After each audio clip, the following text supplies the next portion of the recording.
मन के दिल का कहा मैं तुझे कहना रहा जरा सा हंस के hello hello hello hello hello and welcome प्यारे बच्चों, कैसे आप सभी, क्या हालचाल, क्या मेरी आवाज आप सभी को आ रही है, क्या मैं आप सभी को दिखाई और सुनाई दे रहा हूं? अगर मेरी आवाज अच्छे से आ रही है, मैं आपको अच्छे से दिखाई और सुनाई दे रहा हूं, तो एक बार परंपरा अनुसार क्लोरोफिल वाला दिल बना दीजिएगा। आप सभी लोगों को आपके एसएम सर का नमस्कार और मेरे चरणों में आप सभी का कोटि कोटि प्रणाम स्वीकार करते हुए शुरू करेंगे हम आज की कहानी। आज हम पढ़ने वाले हैं मोल कॉन्सेप्ट का लेक्चर नंबर आज 11 है कि 12, पहले मेरे को ये कंफर्म कर देना। मुझे ऐसे अंदर की फीलिंग आ रही है कि 12 होना चाहिए। देख लो भाई, तुम लोग बता दो कितना है, लेक्चर नंबर 11 है या 12 है? कैसे हैं आप लोग सभी, बताइए बताइए बताइए। कैसे हैं आप लोग सभी, बताइए बताइए बताइए। सर जी 13, आज 13वां तो नहीं हो सकता। अरे अच्छा यार, सीधी सीधी बात है यार, हमने सोमवार को शुरू किया था, शनिवार को छठा लेक्चर था, तो आज शनिवार है तो आज 12वां लेक्चर होगा। हो, ये भी सीधा कैलकुलेशन है भाई। हर शनिवार को हमारा लेक्चर 6 का मल्टीपल होगा। हर शनिवार को हमारा लेक्चर 6 का मल्टीपल होगा, है ना। अगले शनिवार को 18वां लेक्चर, मतलब 18वां नहीं, हाँ ये तो बात सही है यार, बदल जाएगी वैसे बातें। चलिए तो शुरू करते हैं सर, शुरू करते हैं शुरू करते हैं शुरू करते हैं। परंपरा अनुसार कुछ लोगों का नाम ले लेता हूं। Good morning Sarika, good morning Luvkush, good morning Jyoti, good morning Rahul, good morning Bano दीदी, गुड मॉर्निंग प्रिया दीदी, गुड मॉर्निंग बिंदु दीदी, है ना। सभी को ढेर सारा गुड मॉर्निंग। शुरू करते हैं आज का कार्यक्रम, शुरू करते हैं आज का कार्यक्रम। जो लोग नए हैं उनको आज के लेक्चर में थोड़ी थोड़ी बातें समझ में आ सकती है, थोड़ी थोड़ी बातें समझ में नहीं भी आएंगी।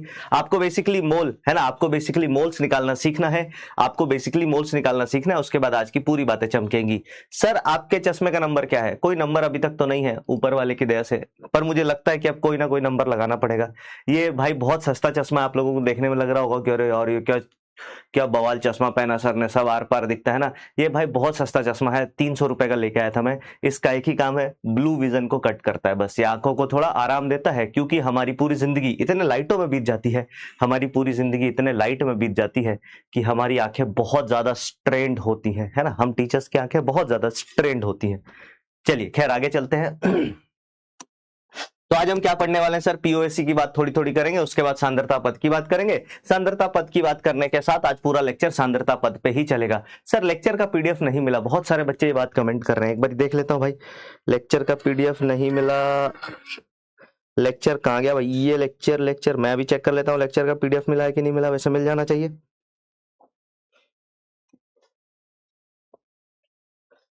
All classes physical chemistry by me तक लेक्चर नोट्स। हाँ यार, यार नोट्स नहीं लगा यार, सही बात है यार, है ना। यार ये तो गलत बात है यार, फिर आपने होमवर्क कैसे किया होगा? रुको मैं अभी मैसेज कर देता हूँ।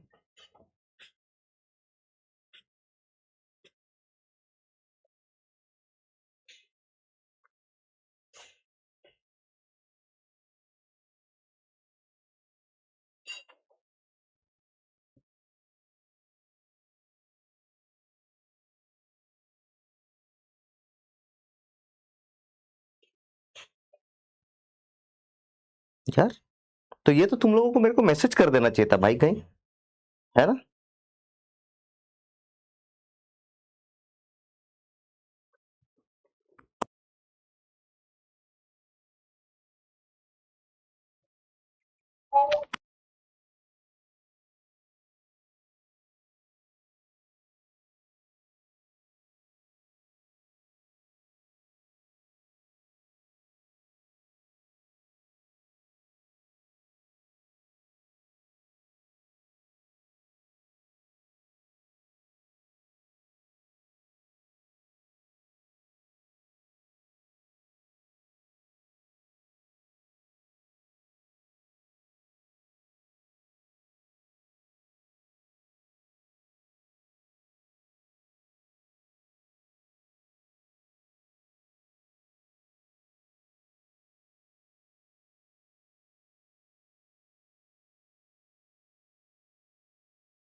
हाँ भाई, नोट्स अभी लग जाएंगे थोड़ी देर में, मैंने पता कर लिया है, नोट्स थोड़े इधर उधर रह गए थे, है ना। हाँ, नोट्स थोड़े इधर उधर रह गए थे। चलिए तो शुरू करते हैं वापस से आज का सेशन, है ना। हम किसकी बात कर रहे थे सर?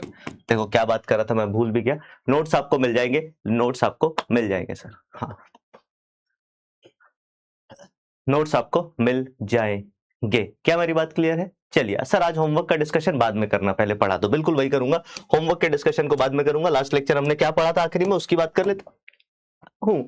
सबसे पहले था कि यार हमें क्या होगा, न्यूनतम द्रव्यमान या इससे रिलेटेड कोई सवाल पूछेगा। न्यूनतम द्रव्यमान से रिलेटेड कभी भी कोई सवाल पूछे तो हम क्या करेंगे सर, हम घुचुर मुचुर करके कुछ भी सवाल में बहुत लंबा चौड़ा लिख रखा होगा, लंबा चौड़ा लिखने के बाद लिख रखा होगा तो आप मुझे ये बताइए कि इस है ना, इस अणु का न्यूनतम द्रव्यमान कितना होगा। अब इस लंबे चौड़े वाली घुचुर मुचुर में क्या क्या लिखा होगा ये समझिए। इसमें लिखा होगा एक तत्व दिया होगा और उस तत्व का प्रतिशत दे रखा होगा। उस तत्व, हमने तत्व का प्रतिशत निकालना सीखा था ना, किसी भी तत्व का प्रतिशत किसी भी यौगिक में, जैसे आपने सीखा था CH4 में कार्बन का प्रतिशत क्या है निकालना, हमने सीखा था।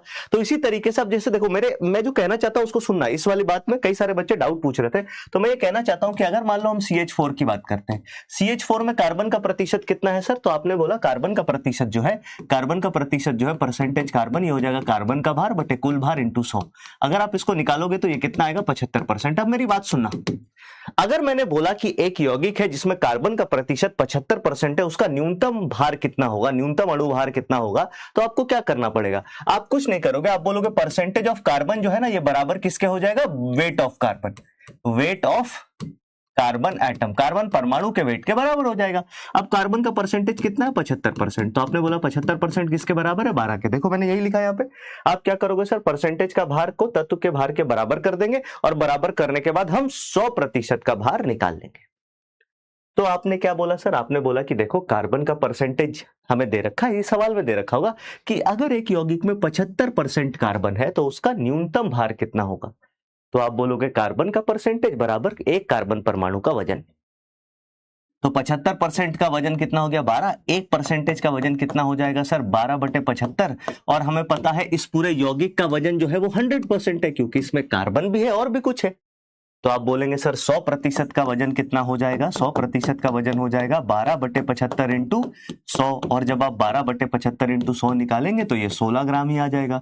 आप समझ में आई क्यों मैंने रिवर्स इंजीनियरिंग करके आपको दिखा दिया कि देखो हमें ये बात पता थी, अब हमने इसको छुपा लिया, इसको छुपा लिया। हमने बोला तुम्हें यौगिक का भार नहीं पता है लेकिन तुम्हें प्रतिशत पता है, प्रतिशत से तुम उसका आणविक भार निकाल दो, प्रतिशत से तुम उसका आणविक भार निकाल दो। तो ये काम आप कर सकते हैं कि नहीं कर सकते, एक बार कमेंट बॉक्स में मेरे को बता दीजिए।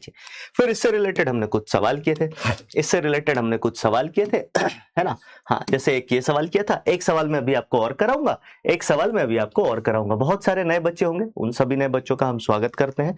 आपका स्वागत है हमारे यकीन 2.0 बैच में, है ना। आप सभी का ढेर सारा स्वागत है, खूब सारा स्वागत है हमारे इस प्यारे से बैच में। इस बैच का उद्देश्य यही है कि मैं आपको फिजिकल, जैसे मैं तो फिजिकल केमिस्ट्री पढ़ा रहा हूं, कि मैं आपको फिजिकल केमिस्ट्री में इतना परिपक्व बना दूं, क्योंकि यार आप में से बहुत सारे बच्चे 11वीं 12वीं में कहीं ना कहीं तो पढ़ के ही आए होंगे। हो सकता है कुछ लोग होम ट्यूशंस लिए हो सकता है कुछ लोग नॉर्मल ऐसे पढ़े हो, नीट की तैयारी नहीं करी हो। लेकिन मेरा जो मिशन है इस बैच में वो ये है कि मैं आपको इस लेवल का तैयारी करा दूं कि आप जेई मेंस वगैरह के एग्जाम भी फोड़ सको।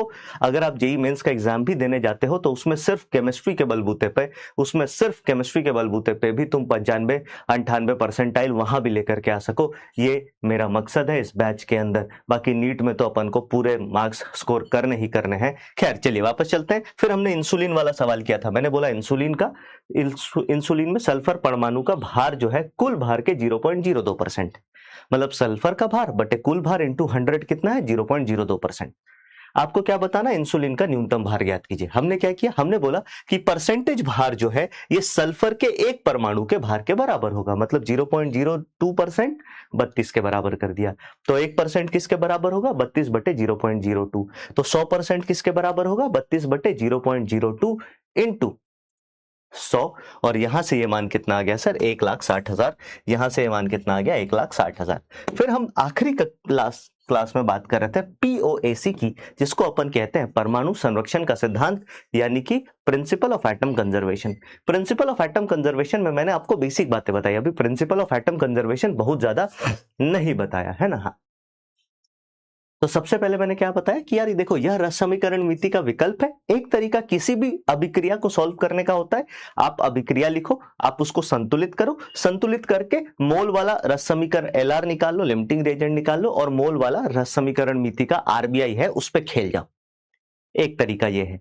दूसरा तरीका यह है कि मान लो मैं आलसी हूं भाई, मेरा मन ही नहीं है, मेरी इच्छा ही नहीं है कि मैं क्या करूं, मैं इसको लिखूं, आगे रिएक्शन लिखूं, मेरे से रिएक्शन लिखा नहीं जाता, मेरे से बैलेंस नहीं होता, तब ये विधि काम आती है। और इसको सुन करके तब ये विधि काम आती है, और इसको सुन करके आप सभी लोगों को ऐसा लगेगा, इसको सुन करके आप सभी लोगों को ऐसा लगेगा कि हाँ यार ये बढ़िया विधि है भाई, बैलेंस नहीं करना पड़ेगा।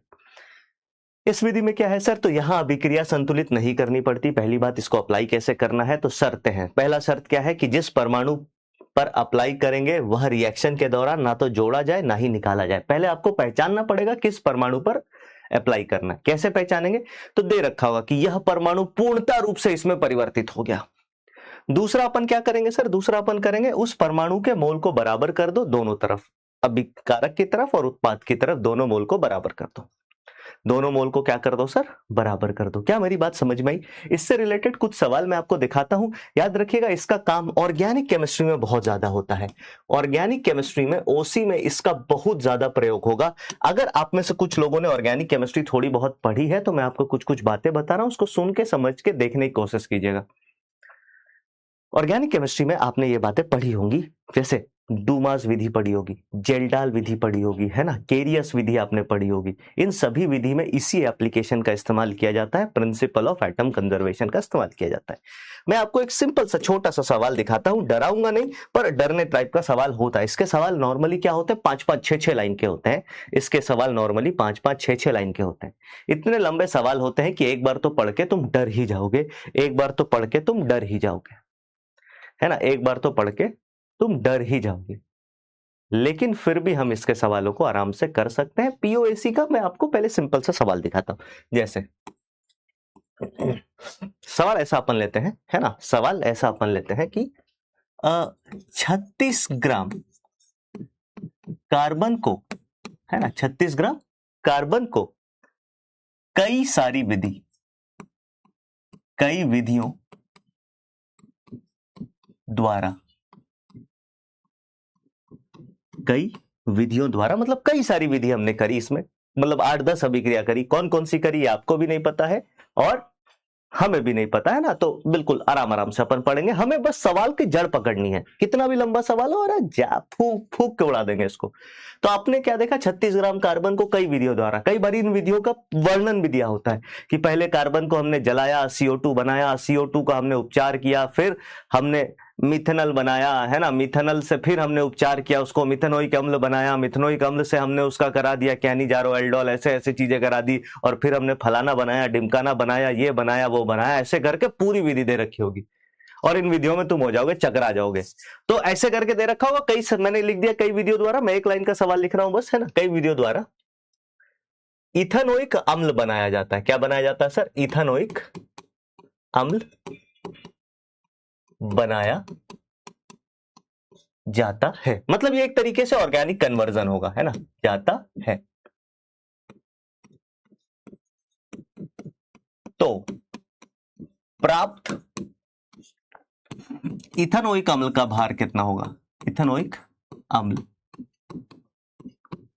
का भार होगा, इथेनोइक अम्ल का कितना भार हमें प्राप्त होगा। अब मजे की बात यह है कि इसकी अभिक्रिया आप नहीं लिख पाओगे, आप सिर्फ ये लिख सकते हो कि ये बाबू इधर आओ, हमारे पास कार्बन था, कार्बन को पूरी तरीके से हमने किस में बदल दिया सर, इथेनोइक अम्ल में। इथेनोइक अम्ल का फॉर्मूला होता है CH3COOH, यही है इथेनोइक अम्ल का फॉर्मूला। आप बोलोगे बिल्कुल सही बात है। अब हम क्या करेंगे समझिए, आपको पहले यह पहचानना है कि पीओएसी किस पे लगाओगे। तो यहां पे साफ साफ तुम्हें मेंशन करके दिया हुआ है कि कार्बन को कई विधि द्वारा, कितने, 36 ग्राम कार्बन को इथेनोइक अम्ल में बदल दिया गया। इसका मतलब, मेरी बात सुनना, मैं तुम्हें ऐसे ऐसे ट्रिक सिखा दूंगा ना भाई, तुम ऐसे फूंक दोगे। सीधा मेरे कहने का मतलब यह है कि बाबू मेरी बात समझना, 36 ग्राम कार्बन है और प्रिंसिपल ऑफ एटम कंजर्वेशन एक नियम पर काम करता है। वो नियम कहता है कि परमाणु एटम को ना तो बनाया जा सकता है, ना तो बनाया जा सकता है, ना ही नष्ट किया जा सकता है, नष्ट किया जा सकता है।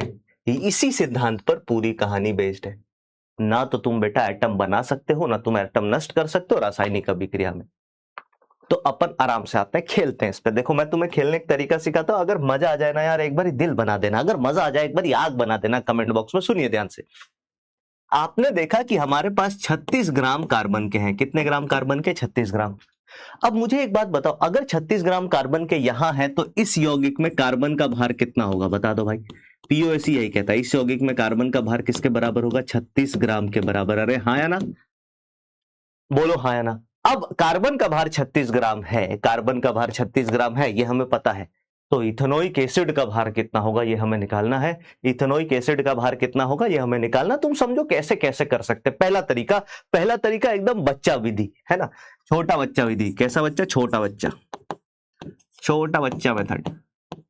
और छोटा बच्चा मेथड तुम्हें सबसे प्यारा लगेगा। मैंने क्या बोला? मैंने सीधा सीधा लिखा इथेनोइक अम्ल का भार कितना है। आपने बोला ये सर 12 + 3 + 12 + 32 + 1, इसको जोड़ेंगे तो कितना आ रहा है? जल्दी से एक बार बता दीजिए। 15 और 45 60। इसका मतलब इसका भार है 60। तो मैं ये लिख सकता हूं, मेरी बात समझिएगा, कि इसको देख करके, और इसमें सर 2 कार्बन है, कि 24 ग्राम कार्बन से 60 ग्राम इथेनोइक अम्ल बनता है, CH3COOH बनता है। कोई दिक्कत, कोई परेशानी? मेरे को ये बात बता दो, ये स्टेटमेंट कितने लोगों को समझ में आ गया?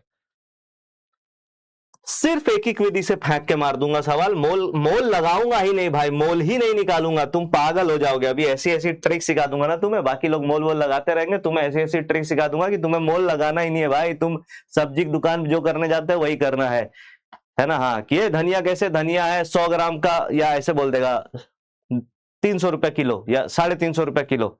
अब तुम बोलोगे 50 ग्राम लेना है, कैसे निकाले? तो अगर 350 रुपए में है ना 1000 ग्राम है, तो 1 ग्राम का हो गया 0.35 रुपए। 100 ग्राम का कितना हो जाएगा? 35 रुपए। 50 ग्राम का कितना हो जाएगा? 17.5। वही खेल जाएंगे भाई। क्या ये बात सत्य है? बोलो हाँ कि ना। क्या ये बात सत्य है? 24 ग्राम क्यों? मेरी बात सुनना सर, अभी हमने यौगिक को देखा है, अभी हमने यौगिक का वर्णन किया है, इसकी बात अभी नहीं करी है, इसकी बात अभी नहीं करी। अब मुझे पता है सर, मेरे पास कार्बनवा जो है ना वो 24 नहीं 36 ग्राम है। तो हम क्या बोलेंगे कि बाबू सुनो, 24 ग्राम में 60 ग्राम एसिड बनता है, ये हमने यहां से लिखा। 1 ग्राम कार्बन में कितना एसिड बनेगा? तो आप बोलोगे 60/24 ग्राम है ना एसिड बन जाएगा। तो बेटा 36 ग्राम कार्बन में कितने ग्राम एसिड बनेगा? आप बोलोगे 60/24 × 36 ग्राम एसिड बन जाएगा। इसको सॉल्व कर लेते हैं सर, आइए इसको सॉल्व कर लेते हैं। 6 एकम 6, 6 चौके 24 का 4 कट गया। 8 से काट देगा? 8 से ही कट रहा है, 8 से ही वाला तो नहीं कटता बाबू, 6 से ही काटना पड़ेगा। 6 एकम 6, 6 चौके 24, 6 एकम 6, 6 छके ही। इसको काट दिया सर किससे? 12 से काट सकते हैं। अरे यार मैं भी बता नहीं, तुम लोग जैसी गणित मेरी भी हो जाएगी यार धीरे धीरे। 12 से कटा 2 बार में, 12 से कटा 3 बार में, है ना। ई कटा कितना बार में? 15 बार में। 15 तिया कितना हो गया भाई? बोलो, कुछ गलती की है क्या मैंने? मेरे को लग रहा है कुछ तो गलती की है। 2 से ही 30 बार में कटेगा, है ना। ई कटा 30 बार में, तो 30 तिया 90, यानी कि 90 ग्राम हमारे पास इथेनोइक एसिड बना। 90 ग्राम CH3COOH हमें प्राप्त हो गया। सर 24 कैसे आया? 24 कैसे आया ये समझो। CH3COOH के 1 मोल में कितने कार्बन है? कितना ग्राम कार्बन का है? ये सवाल का जवाब है 24। क्यों? अबे 1 मोल का मतलब इसका मोलर भार है 60 ग्राम। हमने जानबूझ के मोलर भार लिया। इसके 1 मोल में, समझिएगा, इसके 1 मोल में 2 कार्बन एटम है, और 2 कार्बन एटम का भार 24 ग्राम होता है। तो सीधी सीधी बात है ना यार, ये तो सीधी सीधी बात है ना यार। बोलो हाँ या ना। ये तो सीधी सीधी बात है ना, इसमें कोई रॉकेट साइंस नहीं लगाना है।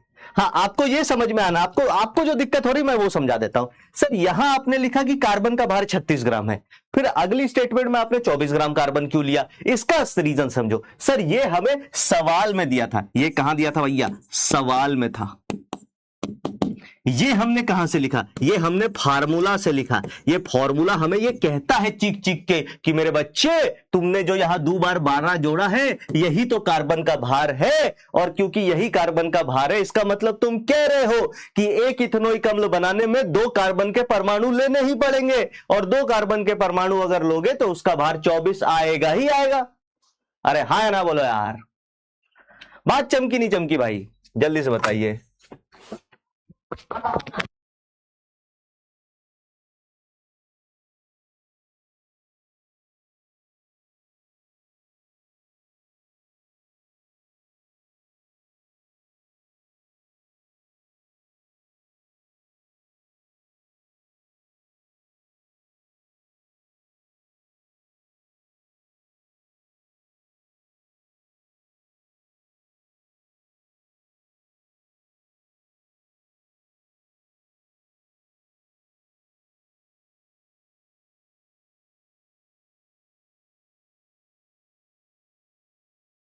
बाकी बात क्या एकदम क्लियर है? कॉपी कर लिया, सीक्वल समझ गया? तो ऐसा कोई भी सवाल देगा अपन गर्दा उड़ा देंगे। बोलो यस और नो, तो हमें कुछ नहीं करना है। एक और सवाल फेंक के मारूं तुम्हारे मुंह पे, संभाल लोगे? एक और सवाल फेंक के मारूं तुम्हारे मुंह पे, संभाल लोगे? एक डूमा मेथड फेंक दूं क्या?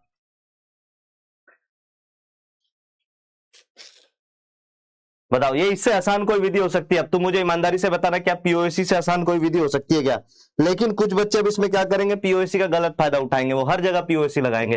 हर जगह पीओएसी आप ना लगाएं, उससे समस्या कई बार बढ़ सकती है ना?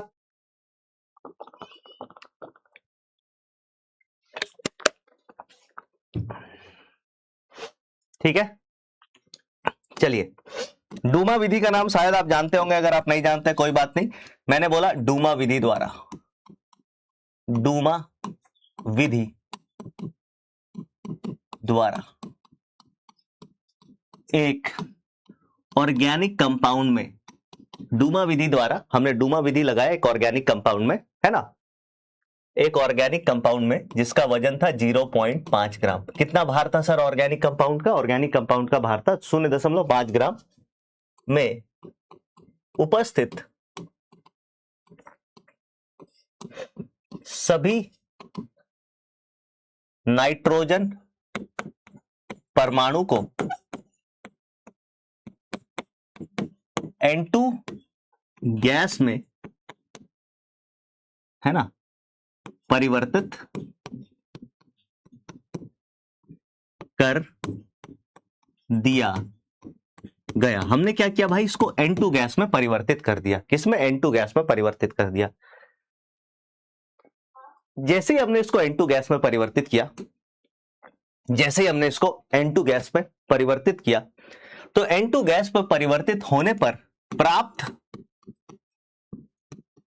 N2 का भार, प्राप्त N2 का भार जो आया, N2 का जो प्राप्त भार आया हमारे पास, वो आया 0.08 ग्राम।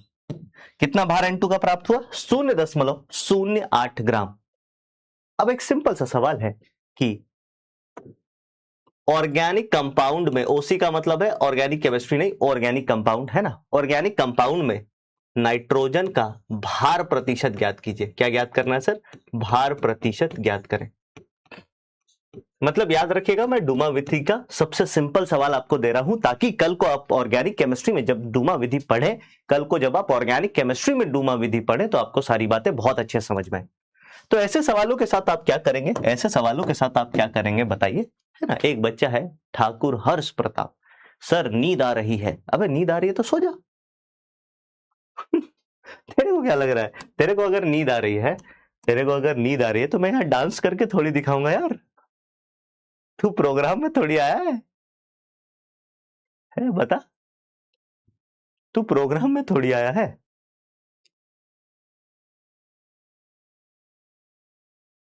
बताइए, है ना? सर 0.08 ग्राम कैसे आया? ये सब एक्सपेरिमेंट है। ये डूमा विधि जो है ये है ना, प्रायोगिक विधि है। कैसी विधि है? प्रायोगिक। तो ये एक्सपेरिमेंट करते हैं, डूमा विधि का एक एक्सपेरिमेंट होता है। तो ये सब जितनी भी बातें हैं वो सब एक्सपेरिमेंट से आई। आपको बताना है नाइट्रोजन का प्रतिशत कितना हुआ, है ना। ये 0.08 सवाल में दे रखा है, 0.5 सवाल में दे रखा है। अब सुनना, ऐसे सवालों को करने के लिए हमें क्या करना होता है।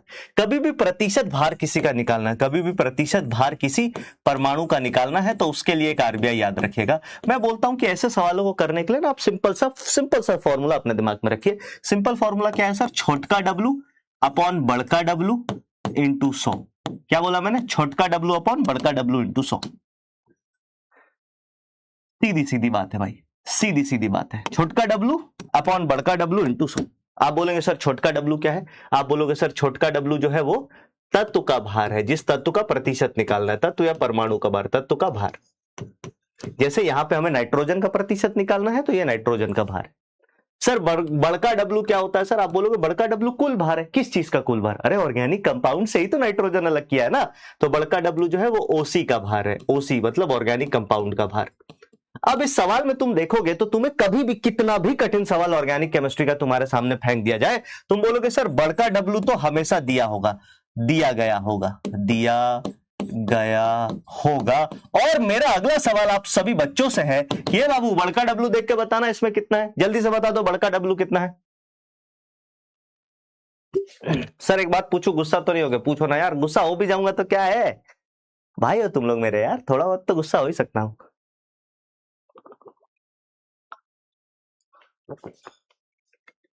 बोलिए।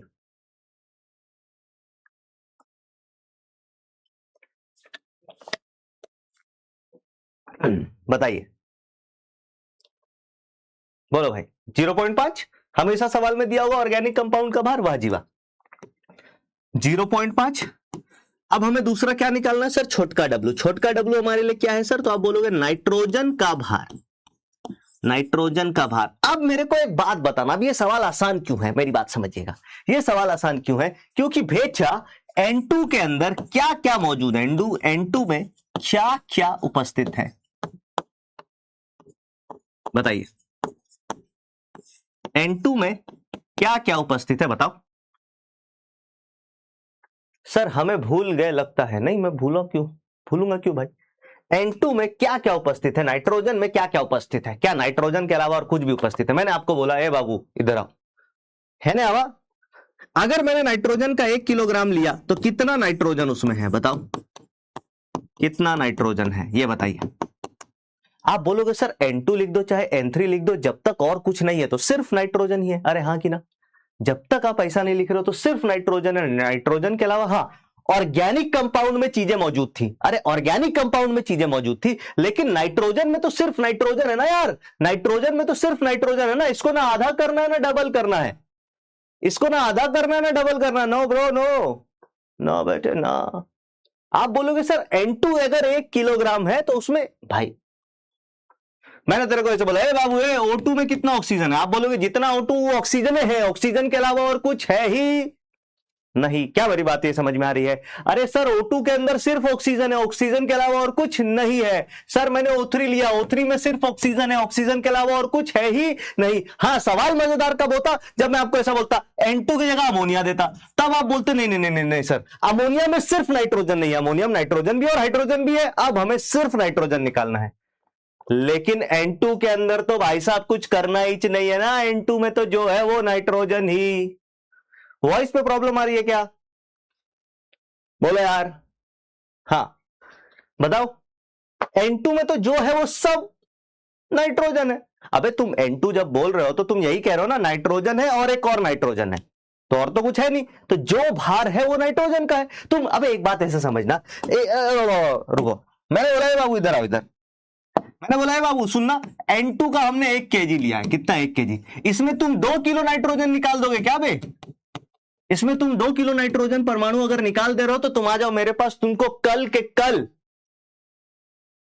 भारत का सबसे सर्वोच्च वैज्ञानिक पुरस्कार दिलवा दूंगा, और तुमको अगली साल गारंटी के साथ साथ कम से कम 20-30 पुरस्कार दिलवा दूंगा विश्व पटल पर। अगर तुम ये काम कर सकते हो तो तुम जादूगर हो बेटा। तुम नाइट्रोजन को डबल कर दे रहे हो। इस दुनिया में कोई भी चीज जो डबल करता है, एक ही चीज जब डबल कर रहा था जिसका नाम था लक्ष्मी चिट फंड। है ना, और तुम इससे भी 5 हाथ आगे हो, क्योंकि ये तो फिर भी 21 दिन ले रहा था। तुमने तो बेटा फूंक करके डबल कर दिया, तुमने तो फूंक करके डबल कर दिया मेरे भाई, तुमने तो मतलब तुम ये कह रहे हो कि सर हमने 1 किलो नाइट्रोजन लिया, N2 के फॉर्म में लिया, उसमें 2 kg नाइट्रोजन निकाल दिया। वाह बेटा, इसका मतलब है तुम अगले 1 साल में इतना प्रसिद्ध होने वाले हो, है ना, इतना प्रसिद्ध होने वाले हो कि इसका कोई 25-25 लाख बहुत कम है, तुमको अमेरिका का वीजा मिल जाएगा भाई। डॉक्टरी वाक्टरी मत करो, फिर तुम डॉक्टरी करके 60 साल तक में जितना पैसा कमाओगे उतना पैसा तुम 6 महीना में छाप दोगे, अगर तुम ये काम कर सकते हो। समझे क्या? हाँ, ये तो लक्ष्मी चिट फंड तो 21 दिन में डबल कर रहा था, तुम भाई साहब फू ले डबल, नहीं हो सकता। तुम मेरा कॉन्सेप्ट समझ गए कि नहीं समझ गए बताओ? तुम मेरा कॉन्सेप्ट समझ गए? कॉन्सेप्ट जो मैं कह रहा था वो समझे या नहीं समझे? फिर से रिपीट कर रहा हूं कॉन्सेप्ट, में फिर से बता देता हूं क्या है मेरा कहने का मतलब है। अबे यहां पे क्यों निकाला सर? क्योंकि यहां पे इस यौगिक में कार्बन भी था, हाइड्रोजन भी था, ऑक्सीजन भी था, और हमें सिर्फ कार्बन पे खेलना था। लेकिन इस सवाल में आसान बात यही कि भाई जो चीज हमने बनाया उसमें ओनली नाइट्रोजन, नाइट्रोजन के अलावा कछु है ही नहीं, तो जितना वजन है वो नाइट्रोजन का है। तो आप बोलोगे अबे यार सर इतना सिंपल सवाल, नाइट्रोजन का भार कितना? 0.08 ग्राम, तो परसेंटेज नाइट्रोजन कितना हो जाएगा? आप बोलोगे नाइट्रोजन का भार 0.08 अपॉन कुल भार 0.5 इंटू 100, है ना, इंटू 100, ये कितना आ रहा भाई साहब जल्दी से बता दो। आप बोलोगे इससे इसको उड़ा दो, अब ये आ गया 8/0.5, यानी कि आ जाएगा 16% is the correct answer. 16% is the correct answer. मेरी बात समझ गए? ऐसा डूमास मेथड, जेलदाल मेथड में कभी भी सवाल आएगा तो ऐसा ही आएगा। हाँ, इस सवाल को मैं थोड़ा कठिन कर सकता था, अगर इस सवाल को कठिन करना होता तो मैं डूमा चाचा की जगह लगा देता जेलडाल चाचा। जेलडाल चाचा क्या करते हैं? जेलडाल चाचा बोलते हैं कि बाबू इधर आओ, नाइट्रोजन को N2 मत बनाओ। N2 बनाया था तो तुमने तो फट से आंसर दे दिया, तुमने बोला है जितना N2 उतना नाइट्रोजन, अमोनिया बनाएंगे। क्या करेंगे? अमोनिया बनाएंगे। कुछ लोग कह रहे हैं सर 0.0 ग्राम मोल है क्या? अबे जब यहां ग्राम लिखा हुआ मेरे भाई, मेरे दोस्त, मेरे बंधु, तो ये मोल क्यों होगा? ये मोल कैसे हो सकता है यार? अगर यहाँ पे 0.08 लिखा हुआ है, अगर यहाँ पे 0.08 लिखा हुआ है तो ये मोल कैसे हो सकता है मेरे भाई? ये बात बताओ, ग्राम लिखा हुआ है ना यार। चलिए आगे चलते हैं सर, इसी के साथ हमारा ये कॉन्सेप्ट होता है समाप्त। एक सवाल करते हैं फिर आगे बढ़ते हैं। एक होमवर्क का सवाल करवा देता हूं, चलिए इस सवाल को कीजिए। सवाल क्या है? गंधक के ऑक्साइड में 50 ग्राम गंधक, गंधक मतलब सल्फर को कहते हैं ना, किसको कहते हैं भाई? सल्फर को। तुम भी नहीं नहाओगे, तुम्हारा कोई दोस्त जो नहीं नहाता उसका नाम तुम सल्फर रख सकते हो, है ना? बेटा तुम नहाते नहीं हो, तुम एकदम गंध, दुर्गंध आती है तुमसे, तुम सल्फर हो। ठीक है, एक नया टर्मिनोलॉजी, आपका जो भी दोस्त नहीं नहाता है कई दिनों तक, वो आप खुद भी हो सकते हैं, है ना? हाँ हाँ, वो आप खुद भी हो सकते हैं, तो उनको गंधक कहते हैं।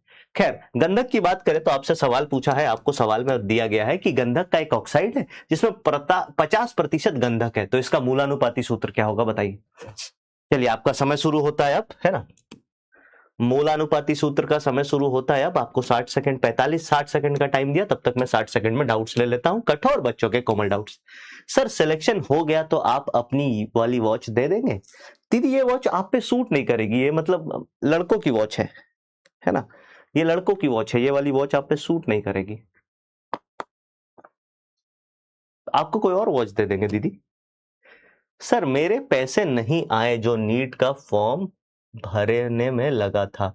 दीदी आपने कुछ गलती वलती कर दी होगी, या जिस बैंक का आपने स्टेटमेंट्स वगैरह दिया था एक बार आप उसका कृपया जाकर के पासबुक अपडेट करा लीजिए। सर क्या एग्जाम्पल है डबल करने का, है ना? हाँ वही तो मैं कह रहा हूं, तुम लोग भाई साहब कुछ कुछ चीजें ऐसी कर देते हो, जब तुम उसको वास्तविक जिंदगी से रिलेट करके देखोगे तब तुम्हें समझ में आएगा कितनी बड़ी गलती करी हमने। नाइट्रोजन का 0.08 ग्राम में अगर तुम 0.16 ग्राम, 16 ग्राम नाइट्रोजन बना दे रहे हो तो बेटा ये तो बहुत बड़ा ब्लंडर है ना। सर गोट सेल में पहले से लिए बैच का कोई फायदा मिलेगा क्या? शायद पहले से लिए बैच का कोई फायदा मेरे को नहीं पता है कि मिलना चाहिए, है ना, क्योंकि जो अभी लेंगे उनमें ये चीजें होंगी। सर जी फर्स्ट चैप्टर कब तक चलेगा? फर्स्ट चैप्टर मतलब 2 दिन और शायद चलेगा, है ना? हाँ सर आप तो बोले थे कल की नीट के बच्चों से बात, अरे यार,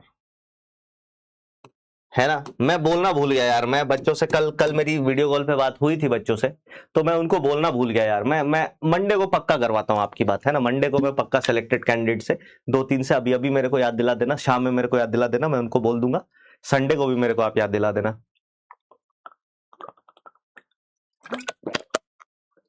चलिए कैसे करेंगे सर? तो आपने बोला यार गंधक का ऑक्साइड है, मैंने क्या बोला था भाई, कुछ नहीं करना, कभी भी दिया हो इधर लिख लो तत्व। तत्व कौन सा है सर? तो गंधक यानी कि सल्फर है और ऑक्सीजन है, ऑक्साइड का मतलब सल्फर है, ऑक्सीजन है।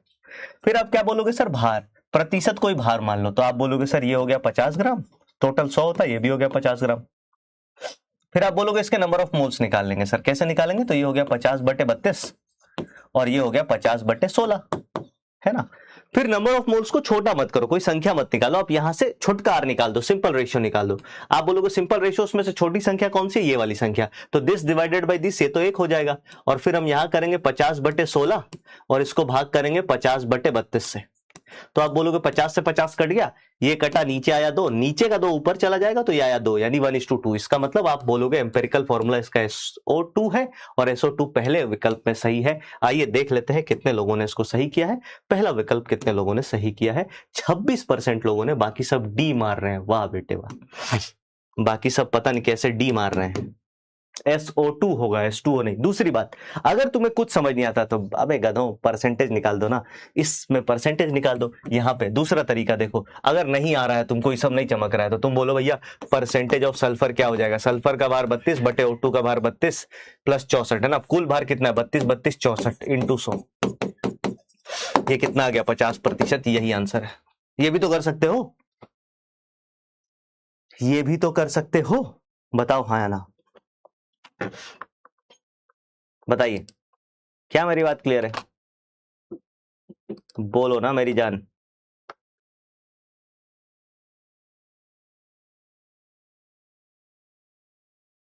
सर मुझसे का दुश्मनी है जो मेरा मैसेज नहीं देख रहे? अरे किसी से कोई दुश्मनी थोड़ी, मेरी दुश्मनी क्यों होगी आप लोगों से?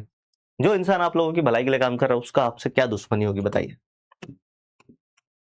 चलिए, क्या मेरी बात समझ में आ गई? आगे बढ़ते हैं सर, नया कॉन्सेप्ट स्टार्ट करते हैं। लिखिए, मजेदार कॉन्सेप्ट है, एकदम मजा आएगा, तार तार कर देंगे अब इसको। लिखिए सांद्रता पद।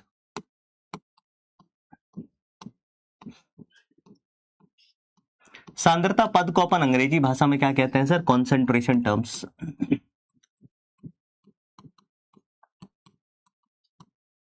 जब कभी भी आप कॉन्सेंट्रेशन टर्म्स पढ़ेंगे, और याद रखिएगा अगले चैप्टर में इसका भर भर के इस्तेमाल है। आने वाला चैप्टर जो है आने वाला चैप्टर जो है उसमें इसका भर भर के इस्तेमाल है। तो अभी तक पीछे के जितने भी टॉपिक और जितने भी होमवर्क थे वो पुराने टॉपिक थे, है ना। अगर आपने पीछे के लेक्चर्स देख रखे हैं तो वो आपसे आसानी से हो जाएंगे। अगर नहीं देख रखे तो इसका ये मतलब नहीं आपसे कभी होंगे नहीं, आप लेक्चर्स देख लेंगे आपसे हो जाएंगे, है ना। आप अगर लेक्चर्स देख लेंगे तो आपसे हो जाएंगे। कॉन्सेंट्रेशन पद और सांद्रता पद की जब हम बात करते हैं, ये बहुत ज्यादा इंपॉर्टेंट है, ध्यान से सुनिएगा, समझिएगा। कॉन्सेंट्रेशन टर्म्स को हम 2 हिस्सों में बांट करके पढ़ेंगे। कितने हिस्सों में बांट करके पढ़ेंगे सर? 2 हिस्सों में बांट करके पढ़ेंगे। सबसे पहला हिस्सा जो सांद्रता पद का है, सबसे पहला हिस्सा जो सांद्रता पद का है उसको अपन बोलेंगे बिना मोल वाला। ऐसा सांद्रता पद जिसमें मोल ना हो, बिना मोल वाला। ये ऐसे सांद्रता पद है जिसमें मोल नहीं आएगा कहीं भी। दूसरे की बात करें, है ना, दूसरे की बात करें तो यह है मोल वाला, यह है मोल वाला सांद्रता पद। तो 2 सांद्रता पद हमें पढ़ने हैं। कितने सांद्रता पद हमें पढ़ने हैं सर? 2। कौन कौन से? बिना मोल वाला और मोल वाला। सबसे पहले बात करते हैं बिना मोल वाले सांद्रता पदों की, कौन कौन सा हमें पढ़ना है। बहुत सिंपल है सर, पहले बिना मोल वाले पढ़ेंगे, बहुत ही आसान है, सब बहुत जल्दी में हो जाएंगे। सबसे पहला जो है वो क्या है सर? W/W प्रतिशत, यानी भार बटे भार प्रतिशत। अभी सबके बारे में डिटेल में पढ़ेंगे एक एक करके, अभी मैं बस आपको दिखा रहा हूं, उसको लिख भी लीजिए आप, ताकि आप जब रिवाइज करें तो आपको पता हो कि हमें ये 2 तरीके से पढ़ना है। दूसरा जो आ जाएगा वो आ जाएगा W/V, है ना, V का मतलब आयतन है। तीसरा जो आ जाएगा वो आ जाएगा V/V, यानी आयतन बटे आयतन प्रतिशत। फिर अगला जो आता है आयतन, इन सब के बाद फिर आता है ppm, पार्ट प्रति मिलियन। फिर आता है ppb, पार्ट प्रति बिलियन। फिर आता है स्ट्रेंथ, सामर्थ्य, है ना, सामर्थ्य। इसको अपन अंग्रेजी में स्ट्रेंथ कहते हैं। इसके बारे में शायद आप लोगों ने सुना होगा, शायद नहीं भी सुना होगा। ये सांद्रता पद है। फिर हम आ जाते हैं मोल वाले सांद्रता पद पे, और मोल वाले सांद्रता पद 3 होते हैं, तीनों बहुत इंपॉर्टेंट, तीनों बहुत इंपॉर्टेंट। कौन कौन से सर? एक होती है मोलरता, जिसको अपन बड़का एम से प्रदर्शित करते हैं। दूसरी होती है मोललता, जिसको अपन छोटके एम से प्रदर्शित करते हैं। और तीसरी होती है, तीसरा जो होता है दैट इज मोल प्रभाज। मोल प्रभाज कह लो या मोल भिन्न कह लो, जिसको अपन कहते हैं एक्स से रिप्रेजेंट करते हैं। किससे प्रदर्शित करते हैं? एक्स से। आज के लेक्चर में हम कहां तक पढ़ लेंगे मैं आपको ये बता देता हूं। आज के लेक्चर में हमारे ये वाला पोर्शन पूरा कंप्लीट हो जाएगा। मैं कोशिश करूंगा कि हमारी मोलरता और मोललता भी थोड़ी थोड़ी कंप्लीट हो जाए, है ना, क्योंकि सांद्रता पद है बहुत सिंपल सिंपल। सवाल करते चलेंगे, हम हर सांद्रता पद को पढ़ेंगे फिर उससे सवाल करेंगे, सांद्रता पद पढ़ेंगे फिर उससे सवाल करेंगे, सांद्रता पद सवाल, सांद्रता पद सवाल, ऐसा करके हमारा पूरा ये टॉपिक हो जाएगा।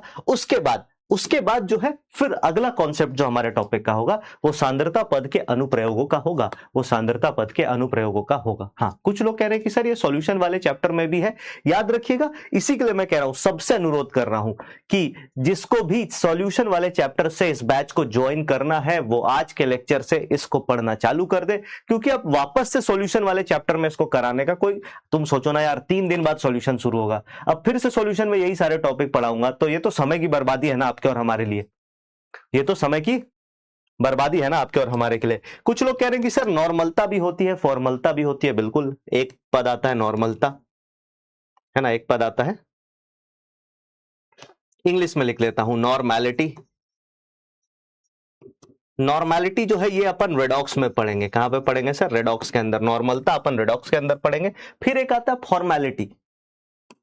फॉर्मेलिटी कुछ नहीं होता सर, मोलारिटी को ही फॉर्मेलिटी कहते हैं, इसी के लिए इसको यहीं पे लिख दिया। इसको हम यहीं साथ में पढ़ेंगे, इसको हम यहीं साथ में पढ़ेंगे। क्या मेरी बात क्लियर है? जल्दी से एक बार बता दीजिए। इसको कॉपी कर लीजिए, कॉपी करके सीके लिख दीजिए। तब तक मैं कुछ बच्चों के डाउट्स देख लेता हूं, सर नॉर्मलता नहीं है इसमें। नॉर्मलता इसमें इसलिए नहीं पढ़ते हैं क्योंकि अभी हम तुल्यांकी भार के बारे में नहीं पढ़ेंगे। अगर आपको कहीं भी इस चैप्टर में तुल्यांकी भार और इससे रिलेटेड सवाल मिल रहा है, नॉर्मलता से रिलेटेड, ग्राम तुल्यांक से रिलेटेड, सबको अभी छोड़ दीजिए। तीसरा चैप्टर हमारा रेडॉक्स, वहां हमें ये सारी बातें पढ़नी है। सर ये टॉपिक मुझे बिल्कुल नहीं चमकता है, इसमें मैं ब्लैंक पेपर हूं सर जी। कोई बात नहीं, अब बहुत अच्छे से अपन समझेंगे, है ना, बिल्कुल टेंशन लेना ही नहीं है। बस मैं जो बातें कह रहा हूं, जो बातें करा रहा हूं, उसको ध्यान से सुनते जाइएगा।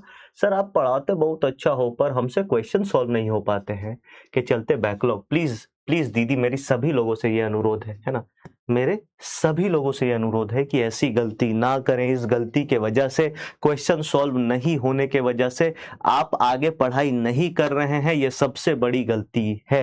ये सबसे बड़ी, ये वैसा ही है, मतलब तुम अपने साथ वैसी ही मक्कारी कर रहे हो जैसा कि तुम ये समझो कि एक डॉक्टर है जो तुम्हारे किसी चीन परिचित का इलाज करना चाह रहा है, और इलाज करने के दौरान जब वो इलाज की शुरुआत कर रहा है और शुरुआत में उसको रिजल्ट ना मिले तो उसका क्या कर्तव्य बनता है? तुम अपने दिल पे हाथ रख के बताना।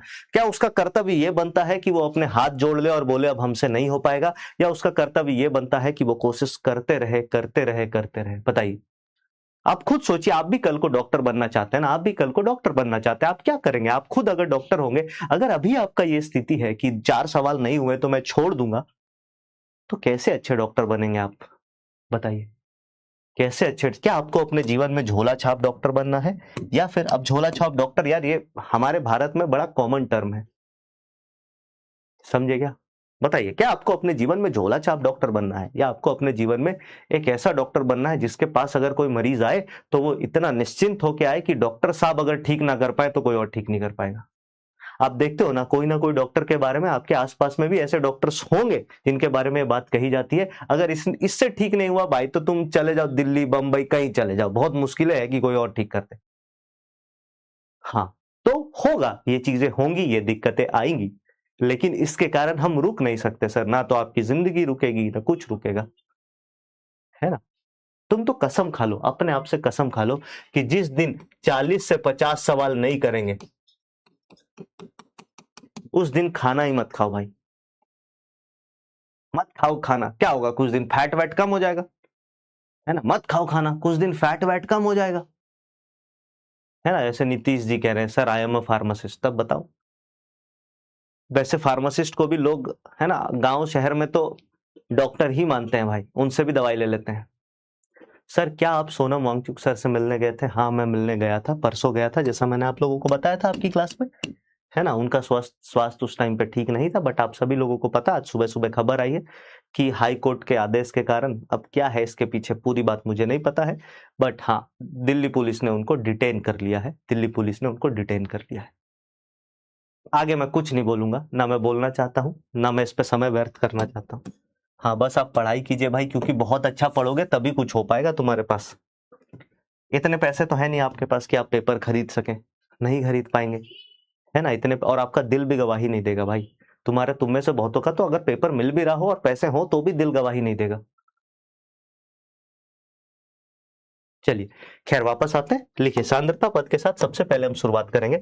सबसे पहले पदों को हम बोलते हैं प्रतिशत पद। क्या बोलते हैं सर? प्रतिशत पद। अच्छा मेरी एक बात सुनना, मैं आपको कुछ कुछ बेसिक बातों के बारे में नहीं बता रहा हूं, जैसे कि विलय क्या होता है, विलायक क्या होता है। अगर आपको विलय विलायक के बारे में जानना है, किसके बारे में? विलय क्या होता है, विलायक क्या होता है, ये सब के बारे में हम पढ़ेंगे अगले चैप्टर में। इसके लिए ना मैंने एक डेमो लेक्चर डाल रखा है, प्लीज उसको देखिएगा। बड़े मजेदार तरीके से उस डेमो लेक्चर में सारी बातें बताई हैं। सांद्रता पद उसमें नहीं है, बट सांद्रता पद के अलावा सारी बातें हैं कि सांद्रता पद से पहले हमें जो जो बातें पढ़नी थी। विलय विलायक तो चमकता है ना आप लोगों को, इसमें तो किसी की कोई लड़ाई नहीं है, इसमें तो किसी की कोई लड़ाई नहीं है ना। हाँ, खैर तो हम किसकी बात कर रहे थे सर? प्रतिशत पदों की बात कर रहे थे। हमारे पास कुल कुल 3% पद है, कुल 3% पद है। कौन कौन से? सबसे पहला लिखिए, द्रव्यमान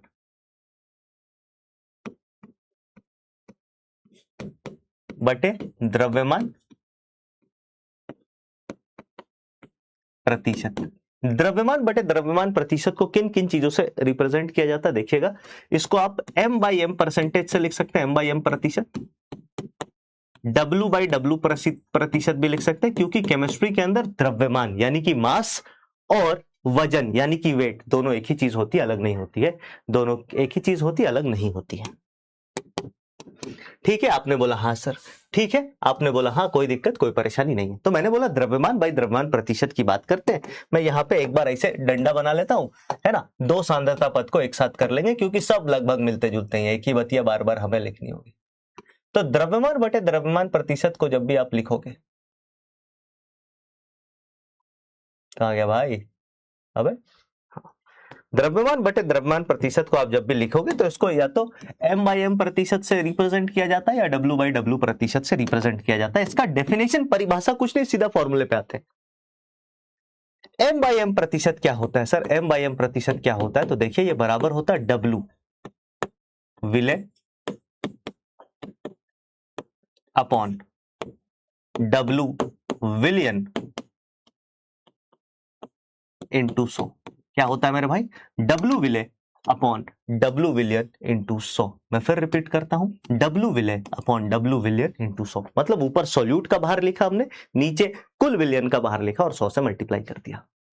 चैट बॉक्स थोड़ी देर के लिए बंद करता हूं, फोकस मोड ऑन करते हैं। अब मेरी अगली बात सुनिएगा सर, कभी भी अगर हम विलियन की बात करें, कभी भी अगर हम विलियन की बात करें, विलियन दो घटकों से मिलकर बना होता है। तो वेट ऑफ विलियन अगर आप लिखेंगे, किसका वजन? विलियन का भार। तो ये बराबर किसके होता है सर? ये बराबर होता है W विलय प्लस W विलायक। तो इसी सांद्रता पद में हम विलियन के वजन की जगह इसको भी लिख सकते हैं, और अपन लिख सकते हैं एक और, इसका फॉर्मूला बन जाएगा क्या? m/m प्रतिशत जो है, मास बाय मास परसेंटेज जो है, वो किसके बराबर होगा सर? आप बोलेंगे W विलय, और W विलय को अपन किससे भाग दे देंगे? आप बोलोगे W विलय को अपन भाग दे देंगे सर W विलय प्लस W विलायक। किससे भाग दे देंगे? W विलय प्लस W विलायक, और इसको अपन किससे मल्टीप्लाई कर देंगे? 100 से। ये हमें क्या बता के दे देगा सर? ये भी हमें आपका m/m प्रतिशत बता करके दे देगा, मास बाई मास परसेंटेज बता करके दे देगा। कोई दिक्कत कोई परेशानी कोई समस्या बताइए, है ना, बताइए, बोलिए, बोलो भाई, कोई दिक्कत?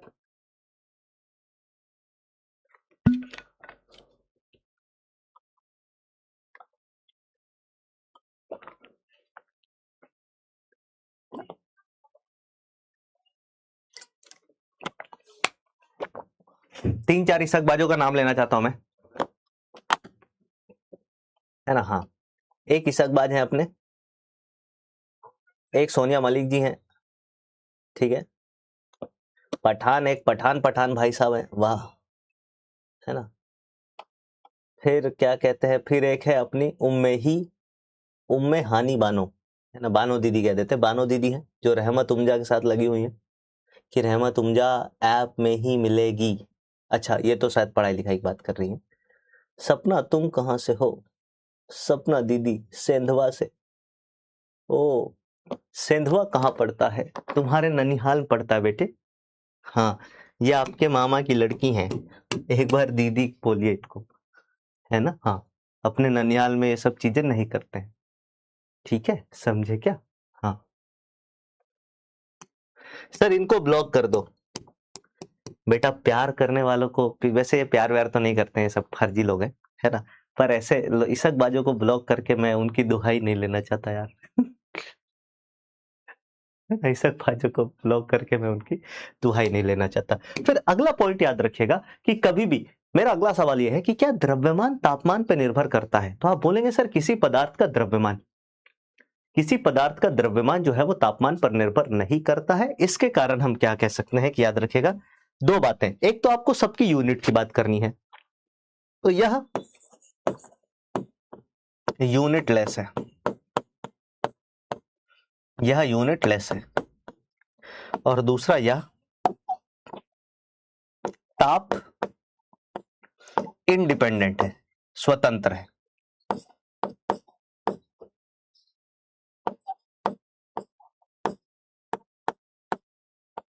क्या भाई? ताप स्वतंत्र है ना। ये दो बातों का ध्यान रखना, पहला कि ये यूनिट लेस है, इसकी कोई इकाई नहीं होती, दूसरा यह ताप स्वतंत्र है। कॉपी कर लीजिए, फिर अगले पेज पे चलते हैं। एक और तीन सांद्रता पद प्रतिशत वाले एक साथ पढ़ेंगे तीनों, उसके बाद उस पे से सवाल करेंगे।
हेलो हेलो हेलो हेलो, अभी आवाज आ रही?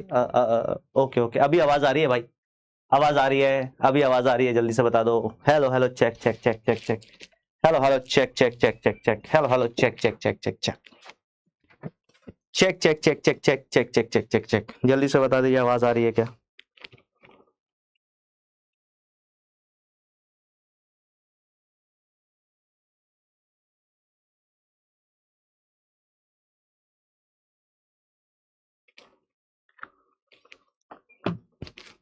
हाँ जी, hello, check check check check check, अभी आ रही है। हाँ, तो वापस से एक बार रिपीट कर देता हूँ, घबराइए मत, एक बार वापस से रिपीट कर देता हूँ। कुछ लिखा नहीं है, मैंने बोला अगला पद है हमारा द्रव्यमान बटे आयतन प्रतिशत। इसको अपन W/V% या M/V% लिखते हैं। सर इसका फॉर्मूला क्या है? सर इसका फॉर्मूला M/V% जो है ये बराबर होगा वेट ऑफ विलय, मतलब सोल्यूट का भार, और नीचे W विलियन, विलियन का आयतन, और इसको 100 से मल्टीप्लाई कर देंगे। अगले पॉइंट की बात करें तो बड़े ही ध्यान से सुनिएगा, इस बात को बड़े ही ध्यान से सुनिएगा। एक कंपैरिजन आपको दे रहा हूं, एक बात आपको बता रहा हूं, याद रखिएगा कि डेंसिटी ऑफ विलियन है ना, डी विलियन, डेंसिटी ऑफ विलियन जो है ये किसके बराबर होता है सर? ये होता है डब्ल्यू विलियन अपॉन वॉल्यूम ऑफ विलियन। इसका मतलब अगर इन दोनों सांद्रता पद को आपको परिवर्तित करना है, अगर इन दोनों सांद्रता पद को आपको परिवर्तित करना है, नीचे W विलयन था, इधर V विलयन है, तो इन दोनों को अल्टी पल्टी करने में, इन दोनों को एक सांद्रता पद से दूसरे में आने पर इसका इस्तेमाल करना पड़ेगा, इसका इस्तेमाल करना पड़ेगा, डेंसिटी का ही इस्तेमाल करना पड़ेगा। मैंने आपको पहले भी बताया कि लिक्विड और सॉलिड के लिए द्रव्यमान को भार में बदलना, मतलब द्रव्यमान को आयतन में बदलना या आयतन को द्रव्यमान में बदलने का एक ही रास्ता है, दूसरा कोई रास्ता पैदा ही नहीं हुआ है, और वो रास्ता घनत्व का है सर। बिना घनत्व के काम नहीं चलेगा। यहां पे डी क्या है सर? डी है घनत्व। डी क्या है सर? घनत्व। ठीक है, डी क्या है सर? घनत्व है। चलिए आगे चलते हैं। उसके बाद इसी में अगर हम आगे चर्चा करें तो आप मेरे को ये बताओ कि क्या ये इसकी यूनिट होगी, या फिर दूसरा पॉइंट है कि क्या ये ताप निर्भर होगा। तो आप देखेंगे सर, आयतन कभी भी आ गया तो ताप निर्भरता हो जाती है सर। ये ताप पर ताप निर्भर है। दो चीजें अगर है तो ताप अनिर्भर, मतलब ताप स्वतंत्र होती हैं चीजें। कौन कौन सी? द्रव्यमान ताप स्वतंत्र है और मोल की संख्या ताप स्वतंत्र है। ये दो चीजें अगर आ रही हैं तो सांद्रता पद ताप स्वतंत्र होगा। लेकिन अगर कहीं भी विलयन आ गया, एक बार भी आ गया, तो विलयन आने पर यह ताप निर्भर करने लग जाती है, ये ताप निर्भर करने लग जाती है। और अगर इसकी यूनिट की बात करें तो इसकी यूनिट कुछ आएगी क्या? आप बोलोगे देखो वैसे तो इसकी यूनिट लिखते नहीं है हम कभी भी, है ना, क्योंकि यहीं पे बात समझ में आ गई। वैसे तो इसकी यूनिट कहीं हम लिखते नहीं है, बट आप खुद सोचो एक बात, सर ऊपर ग्राम है नीचे आयतन है, तो ग्राम और आयतन तो कटेगा नहीं सर। ये यूनिटलेस क्यों हुआ? अबे ऊपर ग्राम नीचे ग्राम, ग्राम से ग्राम, है ना। हाँ, समझ गया क्या? ग्राम से ग्राम खत्म। यहां ऊपर ग्राम है नीचे ml है, ऊपर ग्राम है नीचे लीटर है ना। तो यहां पे आप क्या बोलोगे? इसकी यूनिट आती है और इसकी कुछ यूनिट हो गई, जैसे ग्राम पर ml आ गई, है ना। फिर आपका ग्राम पर सेंटीमीटर क्यूब आ सकता है, इत्यादि एटसेट्रा। यूनिट हमें याद नहीं करनी, यूनिट से रिलेटेड सवाल नहीं आएगा, बट इससे रिलेटेड सवाल आएगा। ताप निर्भरता से रिलेटेड डायरेक्ट सवाल जेईई मेंस में आ जाता है भाई, कि निम्न में से कौन सा सांद्रता पद ताप निर्भर है। कॉपी करके सीख के लिखिए, अगले पेज पे चलते हैं।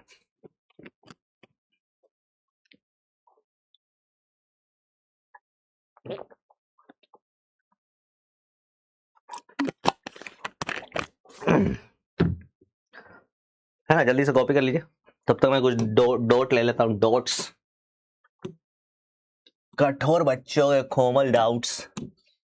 नमस्ते सर जी, कैसे हैं आप? अरे मैं तो ठीक हूं भाई। सर मुझे तो क्लियर है और किसी का पता नहीं। वाह सर, रिफंड नहीं आया अभी तक। अब क्या पता आ जाए, क्या पता नहीं आया, मैं कुछ नहीं कह सकता। सर इसको एक बार और, किसको एक बार और?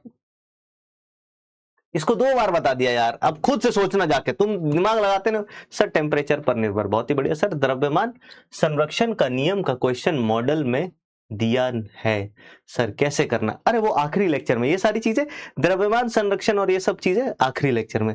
सर स्वामी जी चलेगा, आप जिस के मॉड्यूल की बात करें चलेगा, तोड़ेगा, सब तोड़ेगा।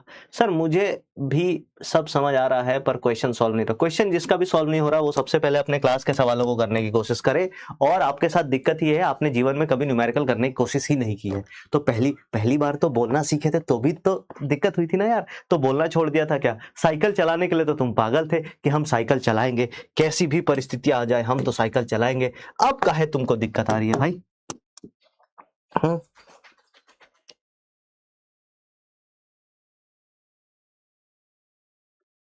चलिए अब हम चलते हैं तीसरे पद पे। तीसरा पद क्या है हमारे पास? तीसरा पद आप बोलेंगे v बाई वी प्रतिशत, है ना, या हिंदी में लिख लेते हैं पहले पूरा। आयतन बटे आयतन प्रतिशत। आयतन बटे आयतन प्रतिशत को अपन v बाई वी परसेंटेज से ही लिखेंगे, वॉल्यूम का तो और कोई तोड़ है नहीं। इसकी परिभाषा क्या होगी सर? परिभाषा नहीं, सीधा सूत्र पे आते हैं। तो आप बोलेंगे सर देखो v बाई वी परसेंटेज अगर आपको निकालना है तो ये बराबर होगा वॉल्यूम किसका? वॉल्यूम ले लो ऊपर विलय का, नीचे वॉल्यूम किसका ले लो सर? आप बोलोगे नीचे वॉल्यूम विलयन का लेना पड़ेगा हमें, और प्रतिशत है तो इसको 100 का गुणा करना पड़ेगा। प्रतिशत है तो इसका 100 का गुणा करना पड़ेगा। क्या मेरी बात क्लियर है? बताइए हाँ या ना। क्या मेरी बात क्लियर है? बताइए हाँ या ना। आपने बोला हाँ सर क्लियर है। अगली बात क्या करेंगे सर? अगली बात इसमें हम कर सकते हैं, अगली बात हम इसमें ये भी कर सकते हैं, देखो ध्यान से, है ना। अगली बात हम इसमें ये भी कर सकते हैं कि यहां पर ताप निर्भर होगा। ये क्या होगा सर? ताप निर्भर होगा। क्यों ताप निर्भर होगा? कभी भी द्रव्यमान आ जाए, वो सॉरी आयतन आ जाए, कहीं आयतन दिख जाए, कहीं आयतन दिख जाए, है ना सर, आप W और V के ऊपर लाइन क्यों बनाते हो? अरे ऐसे ही बना देता हूं, लिखने का तरीका है बस, सिंपल है ना। हाँ ऐसे ही बना देता हूं, कोई उसका विशेष कारण नहीं, सुंदर लगता है देखने में, है ना। उसके बाद अगर इसकी इकाई की बात करें तो ये भी यूनिट लेस हो जाएगा, क्योंकि द्रव्यमान बटे द्रव्यमान दोनों का आयतन सेम ही हो जाएगा, तो ये यूनिट लेस है। ये क्या है सर? यूनिट लेस है। यहां तक किसी को कोई दिक्कत, कोई समस्या, कोई परेशानी जल्दी से बताइए, फिर हम आगे चलते हैं। अब सवाल फेंक के मारता हूं, सवाल करो, क्योंकि सवाल ज्यादा इंपॉर्टेंट है ना। हाँ, तुम्हारी तैयारी में पिछले साल जो तुम्हें सबसे ज्यादा पीछे ढकेल गया है, या पिछले साल सिलेक्शन नहीं होने के कारण जो सबसे, या नहीं होने का जो सबसे बड़ा कारण था, तुम एनालाइज करोगे तो दो ही कारण निकल कर आएंगे, है ना, जिसमें से एक कारण ऐसा है जो तुम दूर कर सकते, मतलब दोनों कारण तुम ही दूर कर सकते हो। सबसे पहला और सबसे इंपॉर्टेंट कारण यही होगा कि तुमने शिद्दत से मेहनत नहीं करी होगी, जितनी मेहनत तुम्हें खुद पता है कि जितनी मेहनत करनी चाहिए थी उतनी हमने नहीं करी, ये बात आपको पता होनी चाहिए। अगर ये बात ही आप नहीं मानते हो, आप ये मानते हो कि नहीं मैंने तो बहुत ज्यादा मेहनत करी थी, जितनी करनी चाहिए थी उतनी करी थी, उससे कम में तो काम नहीं चलता, है ना, मैंने सबसे ज्यादा मेहनत करी थी, तो आपको लग रहा होगा कि आपने अपने हिसाब से बहुत ज्यादा मेहनत की है। बट ये परीक्षा, ये डॉक्टर बनना, ये जो MBBS की सीट ले पाना जितना बलिदान मांगता है, उतनी मेहनत आपने नहीं की थी। ये बात आप जब तक नहीं समझोगे तब तक आप बहुत अच्छा नहीं कर पाओगे। दूसरी बात, बहुत सारे बच्चों को लगता है कि हम थ्योरी पे बहुत ज्यादा ध्यान दे दें, है ना, हम थ्योरी बहुत ज्यादा ध्यान दे दें, न्यूमेरिकल ना करें तो हमारा काम हो जाएगा। ये एकदम गलत बात है सर। आपको सबसे ज्यादा ध्यान अब सवालों को करने पर देना चाहिए। इसी के लिए मैं आपको RBI देता हूं कि तुम सवाल करो। मैं आपको सवाल करने और सोचने का तरीका सिखाता हूं, है ना। एक तरीका तो यह है, मैंने फॉर्मूला दिया, बोला है बाबू आंसर वैल्यू पुट करो, चलो आगे बढ़ते चलो, वैल्यू पुट करो, चलो आगे बढ़ते चलो, वैल्यू पुट करो, चलो आगे बढ़ते चलो। एक तरीका तो ये, इसमें तुम्हें मजा बहुत आएगा, तुम्हें ऐसा लगेगा कि मुझे सब कुछ आता है, तुम्हें यह भी लगेगा कि अरे भाई गर्दा उड़ जाएगा, है ना, तुम्हें यह भी लगेगा गर्दा उड़ जाएगा, लेकिन इसका एंड रिजल्ट एकदम जीरो हो जाएगा। इसका एंड रिजल्ट है तुम्हारे 1 साल की बर्बादी। चलिए, तो अपन ने क्या बोला सर, अब अपन क्या करेंगे, सवाल करेंगे, एक एक करके सवाल करते हैं सर, आराम आराम से। सबसे पहला सबसे बेसिक सवाल मैं आपको देता हूं, देखे इस सवाल को कितने लोग सही करते हैं। क्वेश्चन है हमारे पास की 60 ग्राम चीनी, 60 ग्राम चीनी को 40 ग्राम जल में मिलाया जाए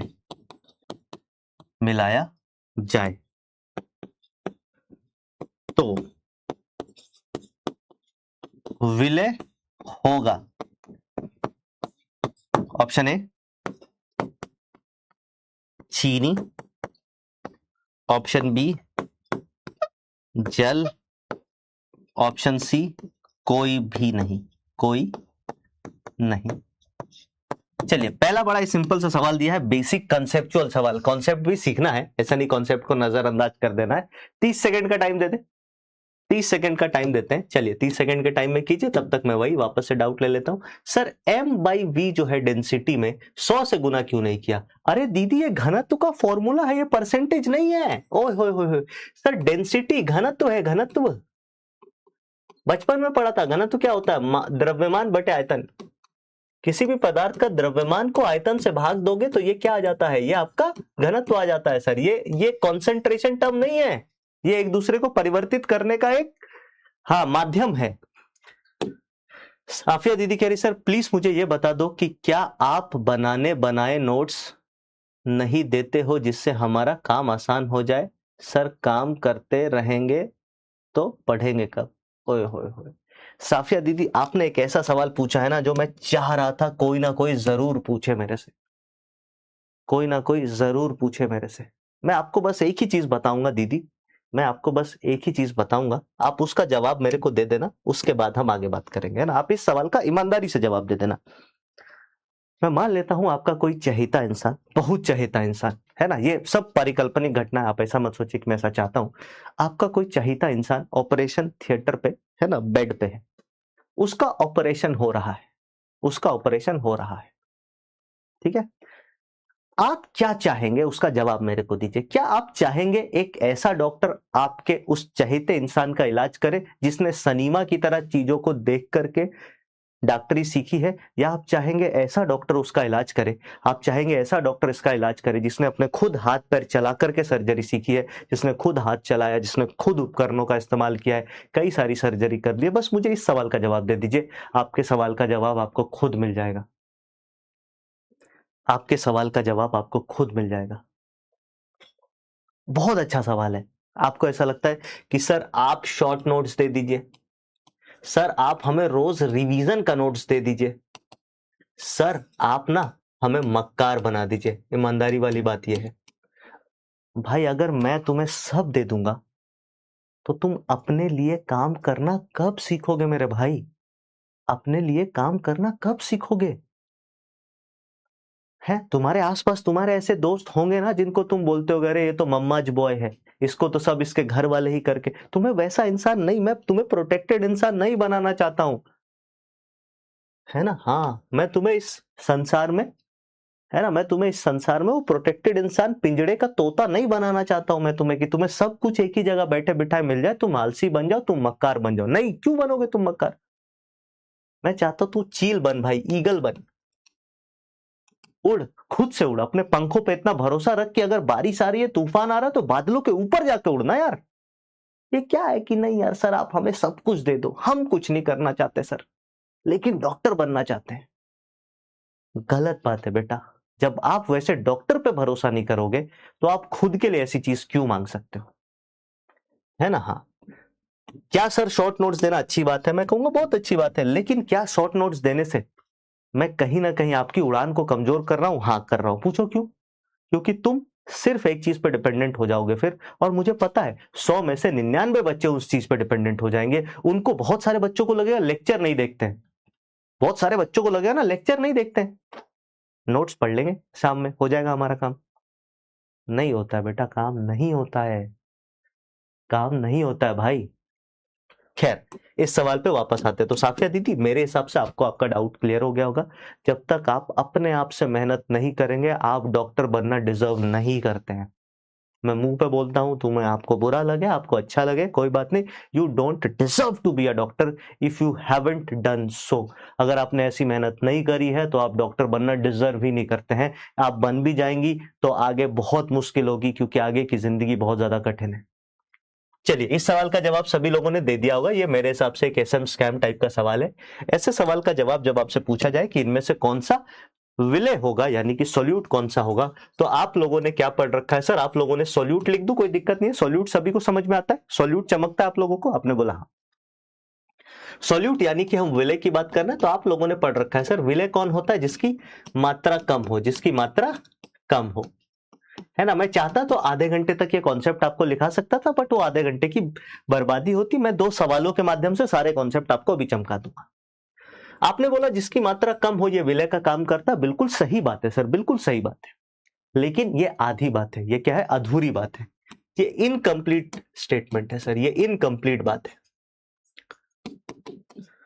आपको आधी बात बताई गई, आधी बात बताई ही नहीं गई है। इस सवाल का सही जवाब पे पहले आते हैं। इस सवाल का सही जवाब जो होगा वो जल हो जाएगा sir, B option is the correct option. आइए देखते हैं पहले कितने लोगों ने इसको, कहां गया भाई? हाँ, B option is the correct option. आइए देखते हैं कितने लोगों ने, 25% लोगों ने इसको सही किया। देखो मैं आपको दिखाता हूं, डरने की बात नहीं, 25% याद है और 61.33% यहाँ पे। ये 61.33% क्यों है? क्योंकि उनको ये बात पता है जिसकी मात्रा ज्यादा उसको अपन क्या बना देंगे सर? उसको विलय बना देंगे। जिसकी मात्रा ज्यादा उसको अपन विलय बना देंगे। प्रॉब्लम ये है कि सर ये नियम तब काम करता है, मात्रा वाला नियम तब काम करेगा, तब काम करेगा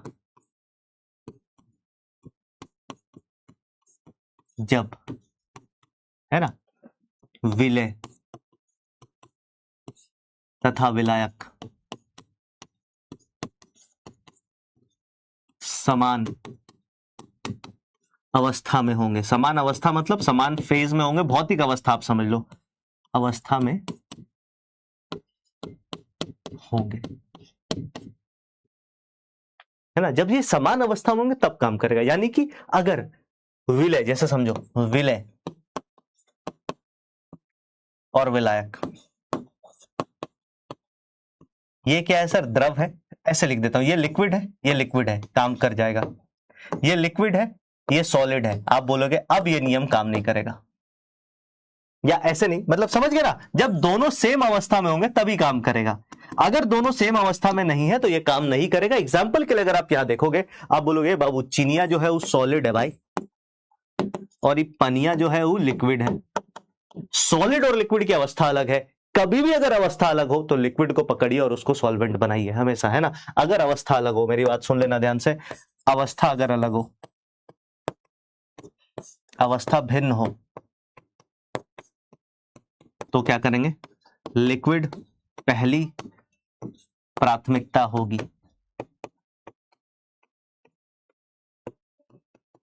अब आप में से कुछ चंचल मन वाले बच्चे होंगे, है ना, कुछ चंचल मन वाले बच्चे होंगे, उन पे आता हूं मैं, उनका दिमाग ऐसे चल रहा होगा, मास्टर को फंसा देते हैं।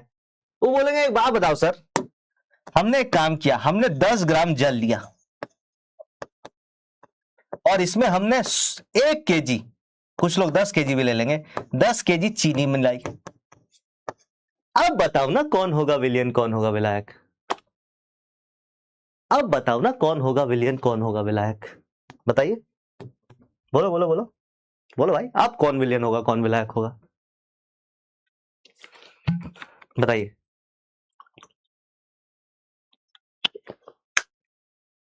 हाँ, कुछ लोग कह रहे हैं कि सर यहाँ पे जल कम है। मैंने क्या बोला, मात्रा कम हो वाला काम तभी करता है, मात्रा कम हो तब काम करेगा जब विलय और विलायक की अवस्था समान हो। अवस्था मतलब अगर ये दोनों लिक्विड अवस्था में होते हैं, अगर ये दोनों, मतलब आपने जो बातें बचपन में पढ़ी है वो बिल्कुल गलत नहीं थी, बट आपको यहां, है ना, आपको बस ये बताया गया, ये वाली बात आपको बताई ही नहीं गई कि अच्छा अवस्था भी देखा जाता है, अवस्था भी देखा जाता है। अब इसमें बहुत सारे लोग बोलेंगे पानी विलय है सर, कुछ लोग बोलेंगे विलय पानी है, कुछ लोग बोलेंगे चीनी है, लड़ाई चलेगी। मैं आपसे एक सीधी सीधी सवाल पूछता हूं, जिस दिन बेटा तुम 10 ग्राम जल में 1 किलो चीनी घोल के मुझे दिखा दोगे, सबसे पहले तुम्हें, है ना, सबसे पहले तुम्हें 10 लाख रुपए का चेक काट के दूंगा।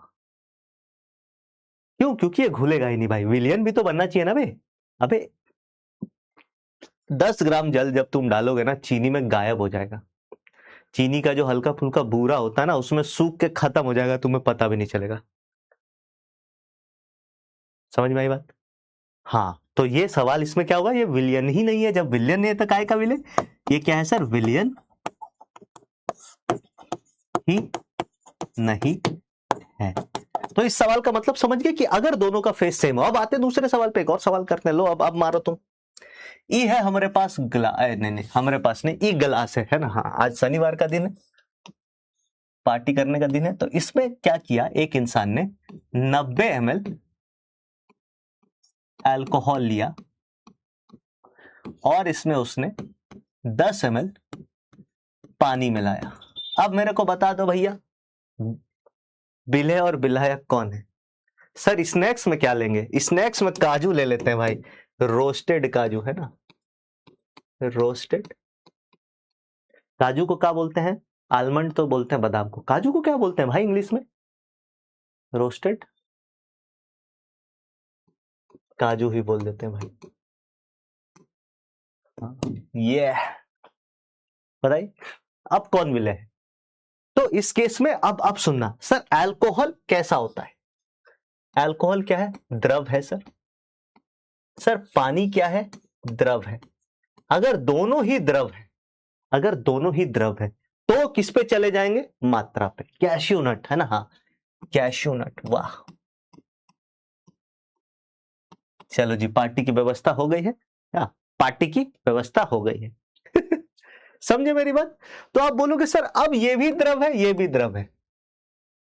अब क्या बोलेंगे, अब अपना का डिसाइडिंग फैक्टर मात्रा होगा। तो मात्रा के हिसाब से अल्कोहल जो है, अल्कोहल जो है वो क्या हो जाएगा सर? वो हो जाएगा आपका विलायक, क्योंकि इसकी मात्रा ज्यादा है। और पानी जो है वो क्या हो जाएगा सर? पानी जो है वो क्या हो जाएगा सर? वो हो जाएगा विलय। पानी जो है क्या हो जाएगा? विलय। क्यों? क्योंकि इसकी मात्रा कम है। क्यों मात्रा पे गए? क्योंकि दोनों द्रव थे, अगर दोनों द्रव होते तो मात्रा पे चले जाते हैं। क्या मेरी बात समझ में आई? और ऐसे 90 ml वाले को अपन एक बहुत ही प्रसिद्ध शहर के नाम पर इसका नाम पड़ा है ना। हाँ, 90 और 10 ml के मिश्रण का नाम। सर स्पेलिंग गलत है। अरे स्पेलिंग जाने दो सर, कैश्यू नट बोलते हैं। हाँ, कैश्यू नट लिख दिया, है ना। सर मम्मी क्यों मारेगी, कॉन्सेप्ट सीखने में क्यों मारेगी? तो इसको ये ना बड़े एक पंजाब के शहर पे इसका नाम पड़ा है, क्या आप बता सकते हैं 90 और 10 के मिश्रण को क्या कहते हैं? हाँ, समझ में आ गई बात, कोई दिक्कत कोई परेशानी नहीं। अब सर विलायक हो जाएगा अल्कोहल, बिल्कुल, मतलब सभी लोगों को ये बात चमक गई है, देखो, है ना? हाँ, एक बार अल्कोहल क्या लिया, लोग कहते हैं अल्कोहल से चीजें समझ में नहीं आती, यहाँ तो सबको एक के बार में कॉन्सेप्ट क्लियर है ना? एक के बार अल्कोहल ने सारा कॉन्सेप्ट क्लियर कर दिया। और लोग कहते हैं अल्कोहल लेने से नर्वस सिस्टम स्लो हो जा रहा है। कुलदीप यादव जी कह रहे हैं सर मेरी भी सुन लीजिए, सुनाइए। जलंधर, नहीं नहीं नहीं नहीं नहीं सर, विलायक हो जाएगा अल्कोहल, देखो अब सब बता रहे हैं। हाँ, MHA भाई ने सही आंसर दे दिया है ना? सर ये एक कतर बनता है, नहीं, इसको कहते हैं, हाँ अब लोग आ रहे हैं, पटियाला, है ना? क्या कहते हैं, पटियाला। आप लोग हिंदी में इसको क्या बोलते होंगे, बहुत सारे बच्चे ऐसे बोलते होंगे, पटियाला पैक। पैक नहीं बोलते हैं इसको, पैग बोलते हैं भाई, है ना? सर ये सब चीजें हमें क्यों सिखा रहे हो? कल को तुम डॉक्टर बन जाओगे ना यार, तो बड़े बड़े मेडिकल रिप्रेजेंटेटिव जब आएंगे तुम्हारे पास ना, बड़ी बड़ी कंपनियों के, तो है ना, हाँ ऑफर करते हैं आपको कि सर क्या लेंगे आप, क्योंकि मैं भी एक बारी ना, जैसे मेरा एक दोस्त डॉक्टर है, अच्छा डॉक्टर है, चंडीगढ़ में है, तो मैं उसके उसके पास गया हुआ था ऐसे घूमने फिरने, तो उससे मिलने मेडिकल रिप्रेजेंटेटिव आए हुए थे, तो बोला चलो देखते, चलो आओ दिखाता हूँ कितना मजा आता है ना? तो बहुत सारी चीजें ऑफर करते हैं कि सर हमारा ध्यान रखिएगा सर। मैं ये नहीं कह रहा कि किसी की दवाई देखो, बुरी पैरासीटामोल देना है तो पैरासीटामोल 12 कंपनियों के हैं, अब तुम किसका दोगे ये तुम्हारे ऊपर डिसीजन है ना, इससे ऐसा थोड़ी कि तुम पैरासीटामोल की जगह कोई और दवाई दे दोगे। हाँ, तो बहुत सारी चीजें आपको ऑफर करी जाती है ना? अच्छी अच्छी चीजें, मतलब मजेदार मजेदार चीजें। खैर आगे चलते हैं सर। और मैं क्योंकि रसायन विज्ञान का विद्यार्थी हूं तो मेरे को इनकी बातें करनी पड़ती है ना? सर पौवा पौवा पौवा से दूर रहना भाई, अगर तुम्हें अपनी जीवन बचा के रखनी है, जीवन लीला चलाते रहनी है, तो पौवा से दूरी बनाए रखे। अगला सवाल क्वेश्चन नंबर 2 आपके कंप्यूटर स्क्रीन पे ये है कि 20 ग्राम चीनी, समझते जाइएगा, जल्दी जल्दी मारेंगे आंसर।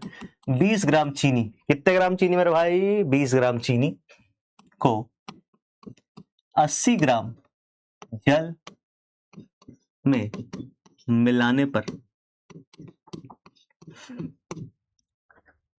m/m प्रतिशत ज्ञात करें। क्या ज्ञात करना है सर? m/m प्रतिशत ज्ञात करना है।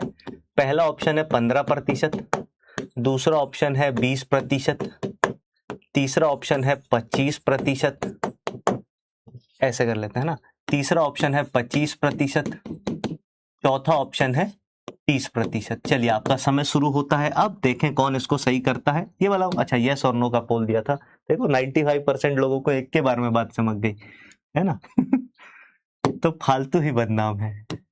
सर लीडर बोर्ड देखिएगा, देखते हैं, इसमें मैंने आपको 60 सेकंड का टाइम दिया, तब तक मैं थोड़े से डाउट्स हैंडल कर लेता हूं, है ना? सर अगर दोनों 10-10 ml हो तो क्या होगा? ये भी बहुत अच्छा सवाल है। अगर दोनों बराबर मात्रा में हो तो ये आपके ऊपर है कि आप किसी एक को विलय मान लीजिए, किसी एक को विलायक मान लीजिए, इस पर कोई दुविधा नहीं है। सामने वाला कभी लड़ेगा नहीं, अगर सामने वाला लड़ रहा तो गधा है ना? सामने वाला लड़ रहा तो गधा है। सर मेरे लाइव चैट क्यों ब्लॉक किए? मैंने तो अभद्र भाषा का यूज नहीं, इनफैक्ट मैंने तो कुछ लिखा ही नहीं था, please solve this, 7 days block हो गया हूं। भाई कुछ गलती, या तो कई बार क्या होता है आप टाइप करते हो, टाइप करने में ऑटो करेक्ट हो जाता है, उसमें वो गलती हो गई होगी, और वो भी एक बार में नहीं मानता है, वो कम से कम 2-3 बार अगर आप ये गलतियां करेंगे तो हो जाएगा। बाकी आप एक बार कंप्लेन रेज कर दीजिए, हो सकता है सही हो जाए सर, है ना? ये वाली बात तो हो गई। सर DPP 4 का क्वेश्चन नंबर 8 और 9 बता दीजिए, अंत में बता दूंगा। सर विलय विलायक का इंग्लिश बता दीजिए। विलय का इंग्लिश क्या होता है सर? विलय को अपन कहते हैं सॉल्यूट, विलायक को अपन कहते हैं सॉल्वेंट, विलायक को अपन क्या कहते हैं? सॉल्वेंट कहते हैं, ठीक है? चलिए खैर आगे चलते हैं। अब इस सवाल को जब आप सॉल्व करेंगे तो बहुत सारे बच्चे क्या क्या करेंगे देखिए, वो बोलेंगे सर परसेंटेज m/m, परसेंटेज जो है m/m किसके बराबर होगा सर? तो ये हो जाएगा W, मैं इंग्लिश में एक बार लिख देता हूं, W सॉल्यूट यानी W विलय अपॉन W सॉल्यूशन। अब होता क्या है, बहुत सारे बच्चों को ये दिक्कत लगती है into 100। बहुत सारे बच्चे W सॉल्यूट जब निकालेंगे तो उनको पता है ये सॉल्यूट है और ये सॉल्वेंट है, तो वो ऊपर 20 लिख देंगे। नीचे की बात करें तो वो नीचे याद रखिएगा जल जो है वो विलायक है, विलयन नहीं है। नीचे अपन सॉल्यूशन का भार, विलयन का भार रखते हैं, और विलयन का भार विलय प्लस विलायक मिल करके देता है। तो आप बोलेंगे ये हो गया 20 + 80 × 100, यानी कि इसका आंसर कितना आएगा सर 20%। मुझे पर्सनली ऐसा लगता है कि बहुत सारे बच्चों ने 25% भी मारा होगा। पहला सवाल था, आप गलती करोगे और मेरी फितरत है आपसे गलती करवा करके आपको सिखाना, है ना। ये तो आप अभी तक जान ही गए होगे, ये मेरे है ना डीएनए में बसा हुआ है। आइए देखते हैं, 60% लोगों ने इसको सही किया है। देखो 32% लोग, बाकी सब आप देख रहे हो, इसमें है 5%, 6%, इसमें है 1%, लेकिन 32% लोग यहां फंस गए। अगर ये 32% लोग थोड़ा सा और अटेंटिवली इसको सॉल्व करते तो वो भी इसमें जुड़ जाते और वो इसमें जुड़ जाते, मतलब हम 92% का पोल मार्क कर रहे होते, हम 92% का पोल मार्क कर रहे होते। बट कोई बात नहीं, आपने गलती की है, आगे आप सीखेंगे ही, इससे कुछ बुरा तो होने वाला है नहीं। चलिए एक और सवाल करते हैं, क्वेश्चन नंबर 3 करते हैं। ये हमारे पास एक विलियन है। इस विलियन में हमने क्या किया सर, इस विलियन में हमने 20 ml पानी का मिलाया, या 20 ml हमने अल्कोहल मिलाया, और इसमें हमने 180 ml जल मिलाया। कितना, 180 ml जल मिलाया, ठीक है।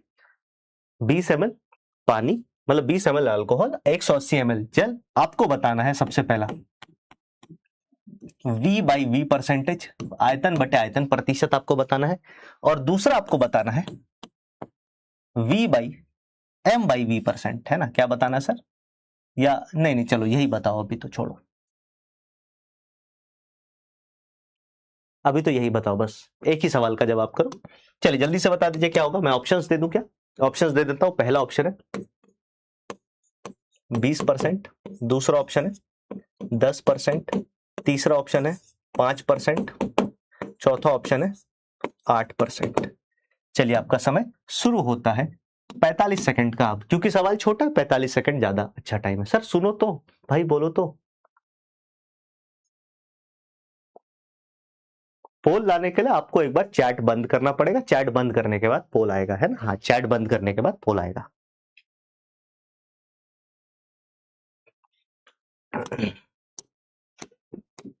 चलिए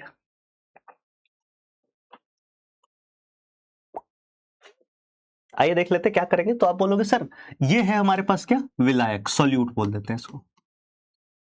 ये हमारे पास क्या हो गया सर, सॉल्वेंट हो गया, जो ज्यादा है, क्योंकि दोनों ही लिक्विड अवस्था में होते हैं, तो जो ज्यादा है वो सॉल्वेंट हो गया। आप बोलेंगे V/V परसेंटेज का मतलब अपन क्या लिखेंगे, ऊपर लिखेंगे V ऑफ सोल्यूट, और नीचे लिखेंगे V of solute plus solvent, solute plus volume of solvent, दोनों को जोड़ेंगे सर। क्यों, क्योंकि हमें सॉल्यूशन का लिखना है और उसको मल्टीप्लाई कर देंगे 100 से। तो ऊपर आया 20, नीचे आया 20 + 180 200, और इसको गुणा किससे कर देंगे, 100 से। हमारे पास आंसर कितना आ गया सर, 1020, 1020 कट गया, 2 से 2 कट गया, हमारे पास आंसर आ गया 10%, यानी कि बी फॉर बगुला इज द करेक्ट ऑप्शन। आइए देख लेते हैं, 80% लोगों ने इसको सही किया है। 80% लोगों ने, कुछ लोगों ने सीधा 20 मार दिया। क्यों, उन्होंने ऊपर 20 देखा, अपने आप ही 100 का डिवाइड कर लिया। अपने आप ही, देखो 20% मारने वाले के साथ क्या है कि अपने आप ही 20 का 100 का डिवाइड कर लिया। अबे इन दोनों को जोड़ना पड़ेगा मेरे भाई, इन दोनों को जोड़ना पड़ेगा, तब जाके आपको विलियन मिलेगा, है ना। इस बात का ध्यान रखिएगा, यही छोटी छोटी बारीकियों को रखना है। चलिए अब मुझे लगता है प्रतिशत वाला परसेंटेज, प्रतिशत कितने लोगों को चमक गया, एक बार जल्दी से बता दीजिएगा। अपन वोट करा लेते हैं, यस और नो का 30 सेकंड का। प्रतिशत वाले टर्म्स कितने लोगों को चमक गए हैं कि हाँ सर, प्रतिशत वाले में आप गलती क्या करोगे समझ गए, नीचे जो है वो पूरे विलियन का भार या द्रव्यमान या आयतन लेना पड़ता है। कई बार आप द्रव्यमान और आयतन पूरे विलियन का नहीं लोगे, कई बार आप द्रव्यमान या आयतन का पूरे विलियन का नहीं लोगे, है ना। हाँ, इस पोल के बाद देखते हैं एक बार। हाँ, लीडर बोर्ड दिखा देते हैं भाई, जिनका नाम लीडर बोर्ड पे आता है वो बहुत ज्यादा उत्तेजित रहते हैं, रहना भी चाहिए, अच्छी बात है। अब हम आगे चलते हैं, इंपॉर्टेंट बातें करते हैं। आइए 3 कर लिया था हमने, चौथे नंबर पे चलते हैं। चौथे नंबर पे लिखिए पीपीएम। पीपीएम का पूरा नाम है पार्ट प्रति मिलियन। मिलियन का मतलब क्या होता है आप सभी को पता है, 10 लाख को 1 मिलियन कहते हैं ना। मिलियन मतलब 10 लाख को अपन 1 मिलियन कहते हैं, ठीक है। मिलियन को अपन क्या कहते हैं, 10 लाख को अपन 1 मिलियन कहते हैं। 10 lakh is equals to 1 million. तो अगर अपन पीपीएम की बात करें तो पीपीएम क्या होता है सर, सुनिएगा। पीपीएम या पीपीबी, इन दोनों की बात कर रहे हैं, दोनों के लिए यह बात लागू है कि जब विलय, है ना, जब विलय की मात्रा सूक्ष्म कैसे लिखेंगे देख लेना, मैं लिख देता हूं, स्पेलिंग में कोई मिस्टेक होगी मेरे को बता देना, सुधार देंगे। जब विलय की मात्रा बहुत सूक्ष्म हो,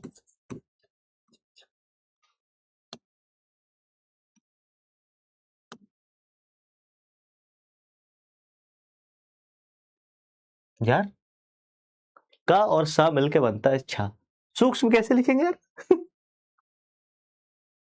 अभी मेरे दिमाग में था, गायब हो गया यार। लिख दीजिए, आप लिख दीजिए प्लीज, हेल्प मी आउट, है ना। सूक्ष्म का मतलब एक्चुअली में नेग्लिजिबल हो, बहुत बहुत बहुत कम, है ना, बहुत बहुत बहुत कम हो। सर सॉल्यूशन पढ़ा रहे हैं क्या आप? मान के चलिए सॉल्यूशन ही पढ़ाना चालू कर दिया है। हाँ, है ना, हाँ, मतलब सही लिखा था, है ना, हाँ। अब मैं ना ये छा को आधा कर ही नहीं पा रहा था यार। सूक्ष्म हो, सूक्ष्म का मतलब बहुत कम, बहुत बहुत कम, तब पीपीएम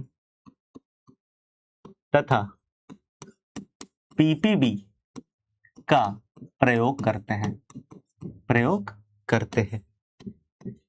जैसे आप देखते हो कि जब कभी भी अभी दिवाली का समय आएगा तो दिल्ली के एरिया में पोल्यूशन बहुत ज्यादा बढ़ जाएगा, तो वहां पे हम पीपीएम पीपीबी की बात करते हैं, वहां पे हम पीपीएम पीपीबी की बात करते हैं ना। 95% लोगों को चमक रहा है। लीडर बोर्ड एक बार देख लेता हूँ। कपिल भाई साहब है अपने 1 नंबर पे, फिर राकेश जी हैं और साथ में हिमांशु भाई है, रितेश, छवि, गीता, मंतशा, खुशी, टीमा और एमएचए। वाह, वापस आते, लेट्स कम बैक। सर आपकी हिंदी बहुत वीक है, ये बात तो मैं मानता हूं यार। ये तो मैंने आप लोगों को पहली क्लास में ही बताया था कि भाई मेरे को हिंदी नहीं आती, आपको केमिस्ट्री नहीं आती, दोनों लोग मेहनत करेंगे और दोनों लोग दोनों चीजें सीखेंगे। मैं थोड़ी हिंदी सीख जाऊंगा, मैं थोड़ी हिंदी सीख जाऊंगा, आप थोड़ा सा ये सीख जाना, है ना। हाँ, तो अगर अपन बात करें सर पीपीएम क्या होता है, ध्यान से सुनिएगा। पीपीएम की बात करें तो पीपीएम क्या होता है? पीपीएम होता है, कुछ लोग कह रहे हैं, जैसे एक दीदी का मैसेज आया अभी यहाँ पे कि सर पीपीएम और पीपीबी ये आउट ऑफ एनसीईआरटी है। बेटा बात ये नहीं है कि आउट ऑफ एनसीईआरटी, बात ये है कि आजकल के चलन में ये बहुत ज्यादा चल रहा है, क्योंकि पोल्यूशन एक बहुत बड़ा मुद्दा है, तो ऐसे चीजों से सवाल आने की संभावनाएं होती हैं। और क्योंकि और क्योंकि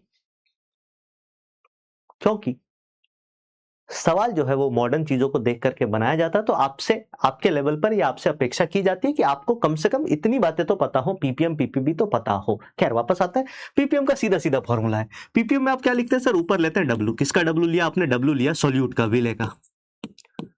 और नीचे आप क्या लेते हैं सर? नीचे आप लेते हैं डब्ल्यू किसका? विलियन का। और इसको आप मिलियन से मल्टीप्लाई कर देते हैं। किससे? मिलियन। मिलियन का मतलब है 10 की घात 6, 10 लाख को 10 की घात 6 करते हैं, मिलियन से मल्टीप्लाई कर दिया, मतलब द्रव्यमान बटे द्रव्यमान किया और 10 की घात 6 से मल्टीप्लाई कर दिया, तो ये पीपीएम बन गया, पीपीएम बन गया। अब यहां पे एक बहुत मजेदार बात मैं आपको बताने जा रहा हूं, उसको ध्यान से सुनिएगा, क्योंकि अगला चैप्टर जो हम पढ़ेंगे वो लगभग ऐसा ही होगा, उसमें बहुत कम मात्रा में हम सोल्यूट मिला मिला के सॉल्व करते हैं। तो अगला पॉइंट मेरा यह है कि यदि सोल्यूट बहुत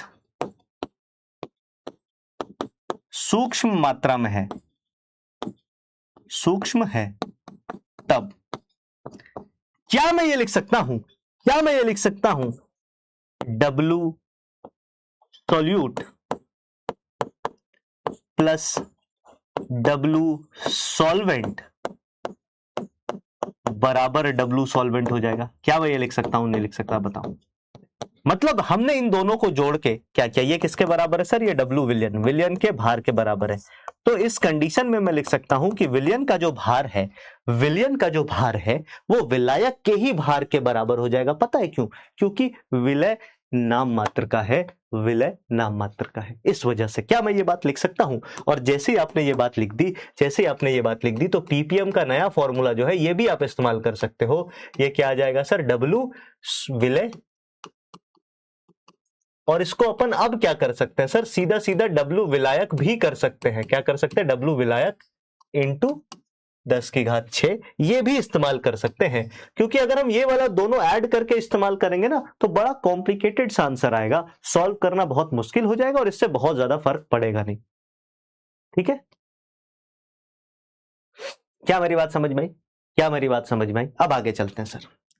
चौथे नंबर के बाद पांचवें नंबर की बात करते हैं। किसके? पांचवें नंबर की बात। पांचवें नंबर पे क्या है सर? पीपीबी, यानी कि पार्ट्स प्रति बिलियन। अभी हम मिलियन की बात कर रहे थे, अब हम किसकी बात कर रहे हैं सर? बिलियन की। जैसे 10 लाख को अपन क्या बोलते हैं?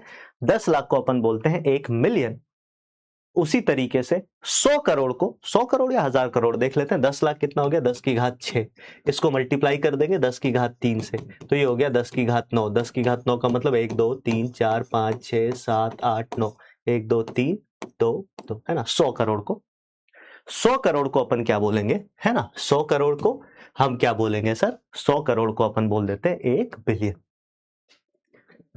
तो पीपीबी क्या हो जाएगा सर? आप बोलेंगे पीपीबी भी यही वाला सिंपल सिंपल फॉर्मूला है सर, इसमें कोई दिक्कत कोई परेशानी नहीं है। एकदम उठाइए, छाप दीजिए, बस यहाँ पे बिलियन कर दीजिए सर। मिलियन था, अब मिलियन को बिलियन कर दीजिए, यानी कि यहाँ पे आप कर देंगे 10 की घात 9। मिलियन का मतलब 10 की घात 9 होता है। इसकी बात करें, आप ये भी लिख सकते हैं सर, सीधा सीधा पीपीएम की जगह पीपीबी कर देंगे और ये दोनों फॉर्मूला इस्तेमाल हो सकता है।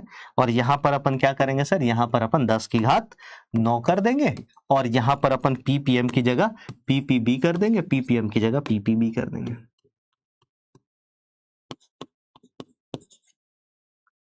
क्या मेरी बात क्लियर है? बताइए।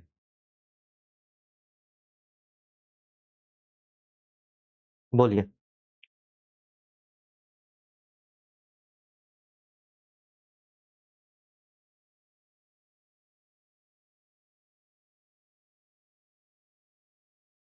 बताइए। ठीक है, अब अगला सवाल मेरा यह है कि यूनिट होगी इसकी, तो आप बोलेंगे सर दोनों पीपीएम और पीपीबी दोनों यूनिट लेस है और दोनों ताप इंडिपेंडेंट, यानी कि ताप स्वतंत्र है, क्योंकि द्रव्यमान इंडिपेंडेंट है ना, दोनों ही ताप इंडिपेंडेंट है, ताप स्वतंत्र है। बहुत सिंपल है, कोई रॉकेट साइंस नहीं है। मैं आपको एक सवाल दूंगा, उस सवाल को आप करेंगे, आपको अभी मक्खन क्लियर, एक ही सवाल में सब क्लियर हो जाएगा सर। कुछ नहीं कर, अरे तुम जो द्रव्यमान द्रव्यमान प्रतिशत खेल रहे थे ना, प्रतिशत की जगह 10 की घात 6 यानी मिलियन लगा दिया तो वो पीपी मिलियन बन जाता है। अगर तुम बिलियन लगा दो तो वो पीपी बिलियन बन जाता है। ठीक है सर, नीचे विलायक क्यों लिखा? नीचे विलायक क्यों लिखा ये अगले एग्जाम्पल में समझेंगे। सवाल दूंगा तब समझेंगे। क्या दूंगा? सवाल दूंगा तब समझोगे। आप सभी को यह बात पता है कि जल में रहने वाली प्रजातियां जो है वो जल में घुलने वाले ऑक्सीजन से ही सांस लेकर के, है ना, जल में जीवित रहती है। ये बात आप सभी लोगों को पता है ना। तो इसी पे बेस्ड एक सवाल देता हूं। हमारे पास जल है सर, हमारे पास क्या है सर? एक पॉन्ड है, एक तालाब है। इस तालाब में 1000, है ना, केजी जल है। कितना जल है सर? 1000 केजी जल है। 1000 केजी जल है। और इस 1000 किलोग्राम जल में, इस 1000 किलोग्राम जल में ऑक्सीजन की जो मात्रा है, ऑक्सीजन की जो मात्रा है वो है आपकी, मैं ले लेता हूं 200 ग्राम। कितने ग्राम? 200 ग्राम। आपको क्या निकालना है ना, आपको क्या निकालना है? पीपीएम तथा पीपीबी, तथा पीपीबी। अब मेरी बात सुनना, कैसे निकालेंगे?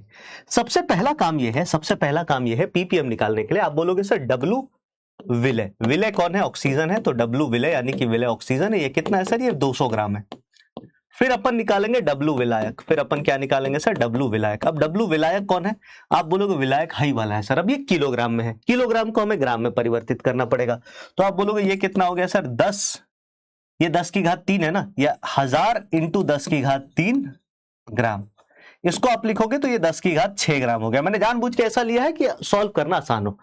अब जो मैं कहने जा रहा हूं वो सुनिएगा। अगर आप पीपीएम ऐसे निकालते हैं, देखते जाना, अगर आप पार्ट्स प्रति मिलियन निकालते हो, ऊपर लिखते हो डब्लू ऑक्सीजन जो कि विलय है, और नीचे लिखते हो डब्लू ऑक्सीजन प्लस डब्लू पानी इंटू 10 की घात 6, तो कितना कितना दिक्कत आएगी आपको सॉल्व करने में। देखिए, आप लिखोगे डब्लू ऑक्सीजन कितना है सर? 200 ग्राम। सर डब्लू पानी कितना है सर? तो ये आपने देखा 10 लाख है। 10 लाख में 200 का कोई अहमियत है क्या? बताओ। 10 लाख में 200 की कोई अहमियत है? आप बोलोगे नहीं है सर। पर अगर आपको जोड़ना हुआ तो आप ऐसे लिखोगे, नीचे लिखोगे 10 लाख फिर 200, देख लेते हैं 10 लाख है ना, हाँ, 10 लाख 200 इंटू 100 करोगे इंटू 10 की घात 6 करोगे। अब इसको सॉल्व करने पर मान कितना आ रहा है देखिए, इसको सॉल्व करने पर मान कितना आ रहा है ये देखिए आप, इसको खाली सॉल्व कर लीजिए। आप बोलेंगे सर 1 2 0 कट गया तो ये आ गया 2/1002, 2/1000 या 10,002 है ना। ये कितना आया सर, ये आया 0.00 इतना। अगर तुम अब तुम देख रहे हो इसको तुम अप्रोक्सीमेट करोगे ना तो क्या हो जाएगा, आप बोलोगे सर नहीं नहीं नहीं एक काम करते हैं सर, डब्लू विलियन को हम लिख सकते हैं लगभग डब्लू विलायक के बराबर है। किसके बराबर है सर, लगभग डब्लू विलायक के बराबर है। क्यों, क्योंकि विलियन और विलायक में है ना, विलियन और विलायक में ये क्या है सर, विलय इतना कम है कि एक नेग्लेक्ट कर दो। अब जैसे तुमने इसको नेग्लेक्ट किया आंसर लगभग उतना ही आएगा, आंसर में 0.000 बहुत कम का फर्क पड़ेगा। लेकिन अब तुम्हारा काम आसान हो गया, अब तुम पीपीएम निकालोगे तो तुम लिखोगे WO2 और नीचे सिर्फ W पानी। क्यों, क्योंकि अब पानी इतना ज्यादा है कि उसमें थोड़ा बहुत ऑक्सीजन जोड़ने से कोई फायदा नहीं है सर। इंटू 10 की घात 6। आपने बोला ये कितना आया सर, W ऑक्सीजन कितना, मेरे भाई मेरे ब्रो मेरे बंधु मेरे दोस्त, आपने बोला ये है, अरे बाबू कहां गया, 200 बटे पानी का भार कितना है, पानी का भार है 10 की घात 6, इधर भी मल्टीप्लाई किया 10 की घात 6, 6 कट गया, ये कितना आ गया सर 200। और इधर पीपीएम लिखते हैं, इसकी यूनिट भी पीपीएम ही है, इसकी यूनिट पीपीएम ही होती है। फिर अगर हम बात करें सर पीपीबी निकालना है तो अपन क्या करेंगे, पीपीबी के लिए भी अपन यही करेंगे, कुछ नहीं, W ऑक्सीजन विलय हो गया, W पानी विलायक हो गया, इंटू 10 की घात 9 कर देंगे। तो आपने बोला सर ये है 200 बटे 10 की घात 9, सॉरी 10 की घात 6 था ये, है ना, ये तो 10 की घात 6 था, इंटू 10 की घात 9, ये इससे कटा 1000 बार में, ये कितना आ गया सर, ये कितना आ गया 2 इंटू 10 की घात 5 पीपीबी, 2 इंटू 10 की घात 5 पीपीबी आ गया। क्या मेरी बात समझ में आई? तो इस तरीके से आराम से सॉल्व कर सकते हैं, इस तरीके से आराम से सॉल्व कर सकते हैं। इसमें कोई रॉकेट साइंस नहीं लगाना है, जितना दिमाग लगाओगे उतना बोर आते जाओगे, जितना दिमाग लगाओगे उतना ही ज्यादा बोर आओगे। चलिए आगे चले सर, अगले कॉन्सेंट्रेशन टर्म पे चलते हैं, एक बार जल्दी से इसको कॉपी कर लीजिए, है ना। अगला कॉन्सेंट्रेशन टर्म है सामर्थ्य। सर यूनिट नहीं होती बट अंत में पीपीएम लिख देते हैं। पीपीएम यूनिट नहीं है, पीपीएम बस ये बता रहा है कि हमने क्या निकाला है। सर O2 H2O तो गैस और लिक्विड है ना, हाँ तो गैस और लिक्विड में हमने देखो लिक्विड को ही क्या माना है, विलायक माना है। मैंने आपको क्या बोला था, अगर लिक्विड आए, है ना, अगर लिक्विड, सर H2O केजी में कैसे, क्यों, अबे पानी का वजन नहीं निकाल सकते हो क्या दीदी, पानी का वजन निकाला नहीं जा सकता है क्या, पानी का वजन तो निकाला जा सकता है ना यार। तुम्हें आयतन पता होगा तो वजन भी पता हो जाएगा, अगर आयतन पता है तो वजन भी पता हो जाएगा, नाप लेंगे, अरे तौल लेंगे। सर तालाब को कैसे तौलोगे, अरे हनुमान से, है ना। हाँ चलिए आगे चलते हैं। इसके बाद अगला कॉन्सेप्ट जो है हमारा स्ट्रेंथ है। मैं स्ट्रेंथ को अभी थोड़ा सा होल्ड कर रहा हूं, है ना। ये कितना नंबर पे आ गए थे अपन कितने नंबर पे आ गए थे, 5 नंबर पे आ गए थे क्या। इसको अपन एक बारी के लिए होल्ड करेंगे, क्या करेंगे, होल्ड। क्योंकि अभी मैं थोड़े से मोल वाला आपको पढ़ाना चाह रहा हूं, ये बड़ा आसान है, एक बार आप मोलरता पढ़ लोगे तो इसको बड़े आसानी से कर लोगे, है ना। इसको होल्ड करते हैं। सर पीपीबी सीकेएल ने, अरे पीपीबी खुद से निकालो यार, पीपीबी कॉपी कर लिया क्यों कर रहे हो, मारूंगा अभी फेंक के इधर से बोतल फेंक के मारूंगा बे, पीपीबी सीकेएल करोगे, बहुत मारूंगा, खुद से निकाल, है खुद से निकालो। सर लास्ट में कैसे कैलकुलेट किया, अरे यार ऊपर 200 था, नीचे हमने 10 की घात 6 लिखा था, ये हो गया 10 की घात 9, पीपीबी निकाल रहे हैं तो इसको काटोगे तो ये बचेगा 1000 को आप चाहे तो ऐसे लिख सकते हो 200,000, मतलब ऐसे 2 लाख, और यहाँ पे पीपीबी लिख दिया। या फिर आप इसको ऐसे भी तो लिख सकते हो 2 इंटू 10 की घात 5। सुंदर लग रहा है कितना, देखने में कितना सुंदर लग रहा है। चलिए आगे चलते हैं, है ना। स्ट्रेंथ हम आगे करेंगे, अब हम बात करते हैं मोल वाले कॉन्सेंट्रेशन टर्म की, कम से कम एक तो करें मोल वाला कॉन्सेंट्रेशन टर्म जो सबसे पहला है उसको अपन कहते हैं मोलैरिटी। क्या कहते हैं भाई, मोलैरिटी। और मोलैरिटी को अपन कहते हैं मोल, है ना, हिंदी में मोलरता। क्या कहते हैं, मोलरता। इसको प्रदर्शित करते हैं बढ़ के एम से। किससे प्रदर्शित करते हैं, बढ़ के एम से। बढ़ के एम की कहानी सोमवार के दिन आपको बताऊंगा कि क्यों इसका नाम बढ़ का एम पड़ा, उसकी कहानी अगली क्लास में सुनाऊंगा। अभी आप मोलरता क्या होते हैं उसकी परिभाषा जानिए, मोलरता क्या होती है उसकी परिभाषा जानिए, है ना। तो 1 लीटर विलियन में, किसकी बात कर रहे हैं, विलियन में उपस्थित विलय के मोल की संख्या, मोल की संख्या मोलरता कहलाती है, कहलाती है। फिर मैं रिपीट करता हूं, मैंने क्या बोला, 1 लीटर, किसमें सर, 1 लीटर विलियन है हमारे पास, उसमें उपस्थित विलय के जितने भी मोल होंगे उसको अपन मोलरता कहेंगे। जैसे मैं आपको एक एग्जांपल देके पहले मोलरता सिखा देता हूं, फिर अपन फॉर्मूले पे आएंगे। मैंने बोला मेरे पास 5 लीटर जल है, कितना, 5 लीटर पानी है। 5 लीटर पानी में अगर मैंने 10 मोल सोडियम क्लोराइड मिला रखा है, कितना, 10 मोल सोडियम क्लोराइड मिला रखा है, तो आप मेरे को मोलरता बताइए कितनी होगी, जल्दी से बताइए, देखें कौन बताता है।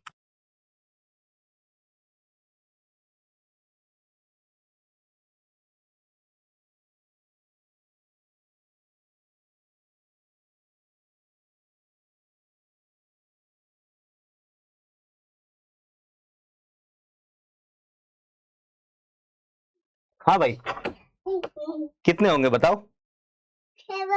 7 कैसे होंगे, तो आप बोलोगे सर 5 में अगर, अबे सीधी सीधी बात है सर, 5 लीटर में अगर 10 मोल है तो 1 लीटर में कितना होगा, ये हमें क्या बताता है, मोलरता बताता है। तो 1 लीटर में कितने मोल हो गए, 2 मोल हो गए, इसका मतलब इसकी मोलरता 2 हो गई, खत्म हो गई बात। ये सीधा कॉन्सेप्ट है सर। अब इसके लिए कोई रॉकेट साइंस का फॉर्मूला नहीं होना चाहिए, लेकिन इसके लिए फॉर्मूला है, क्या है, बुक में काम करनी है, अभी देता हूं बुक। तो आप बोलोगे मोलरता जो है वो किसके बराबर होगी सर, ये नंबर ऑफ मोल्स ऑफ विलय। हाँ बेटा बोलो, यस, बुक में काम करेंगे। और नीचे अपन लिखेंगे वॉल्यूम ऑफ सॉल्यूशन, और volume of solution upon litre में ही लेंगे, तो हमें जो सांद्रता पद मिलेगा उसको अपन मोलरता कह देते हैं। तो हमें जो सांद्रता पद मिलेगा उसको अपन मोलरता कह देते हैं। क्या मेरी बात क्लियर है, बताइए हाँ कि ना।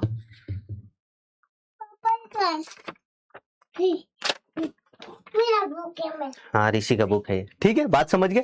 अब हम आते हैं इसकी यूनिट पर, इसकी इकाई पर। आप बोलेंगे इसकी यूनिट क्या होगी सर, ऊपर लिया अपन ने मोल, नीचे लिया लीटर, तो अपन बोलते हैं मोल पर लीटर, है ना, मोल प्रति लीटर। और मोल प्रति लीटर की अगर हम बात करें, मोल प्रति लीटर की अगर अपन बात करें, तो मोल प्रति लीटर को ही आगे चल करके क्या बोल दिया गया सर, इसको मोलारिटी या मोलर बोल देते हैं, हम मोलर बोल देते हैं, क्या बोलते हैं, मोलर। और इसकी इकाई जो है वो मोलर भी होती है, क्या होती है, हाँ मोलर भी होती है। और मोलर को प्रदर्शित करने का तरीका क्या है, मोलर को अपन रिप्रेजेंट कर सकते हैं बढ़ के एम से, किससे, एम से, एम फॉर मोंकी, हाँ ठीक है, हाँ चलो अब चिया बना दो, बनाओ है ना, हाँ समझ में आई बात, क्या मेरी बात क्लियर है, कोई दिक्कत कोई परेशानी। फिर हम बात करते हैं सर इसकी ताप निर्भरता की, किसकी बात कर लेते हैं, और बना दो, 5 चिया बनाओ, 5। अब हम क्या बोलेंगे, टेम्परेचर पे। आप बोलेंगे सर ये टेम्परेचर पर क्या होगा सर, निर्भर होगा। क्यों निर्भर हुआ सर टेम्परेचर पर, क्योंकि इसमें वॉल्यूम आ गया, कहीं पर भी आयतन आ गया, कहीं पर भी आपके जीवन में आपको आयतन दिख गया तो आप बोलोगे वो ताप निर्भर हो जाएगा, कहीं पर भी आपको आपके जीवन में आयतन दिख गया तो आप बोलोगे वो ताप निर्भर है, खत्म हो गई बात। आगे चलते हैं, अब मैना चिया बना दो, और इसमें भाई मैना चिया बना दो, ऋषि के बुक में है। तो अब अपन आगे चलते हैं सर अगले पेज पे, अगले कॉन्सेप्ट पे। कुछ कॉमन यूनिट है ना, कुछ कॉमन यूनिट्स, कुछ ऐसी यूनिट है जो अपन बार बार यूज करते हैं, कुछ ऐसी यूनिट्स हैं जो अपन बार बार यूज करते हैं। लो तुम पहले बनाओ, हाँ टॉटर बना दो, ऋषि का टॉटर। तो अगर अपन आगे बात करें सर कॉमन यूनिट क्या होती है, तो 2-3 यूनिट है जो बहुत ही ज्यादा कॉमन है, 2-3 यूनिट्स है जो बहुत ज्यादा कॉमन है। सर ऋषि को दिखा दीजिए, ऋषि को दिखा देता हूं अभी थोड़ी देर में। मिलना, इन लोगों से मिलना है, क्या बोलेगा मिलके तो कॉमन यूनिट क्या होती है सर? 3-4 यूनिट है, बहुत ज्यादा कॉमन।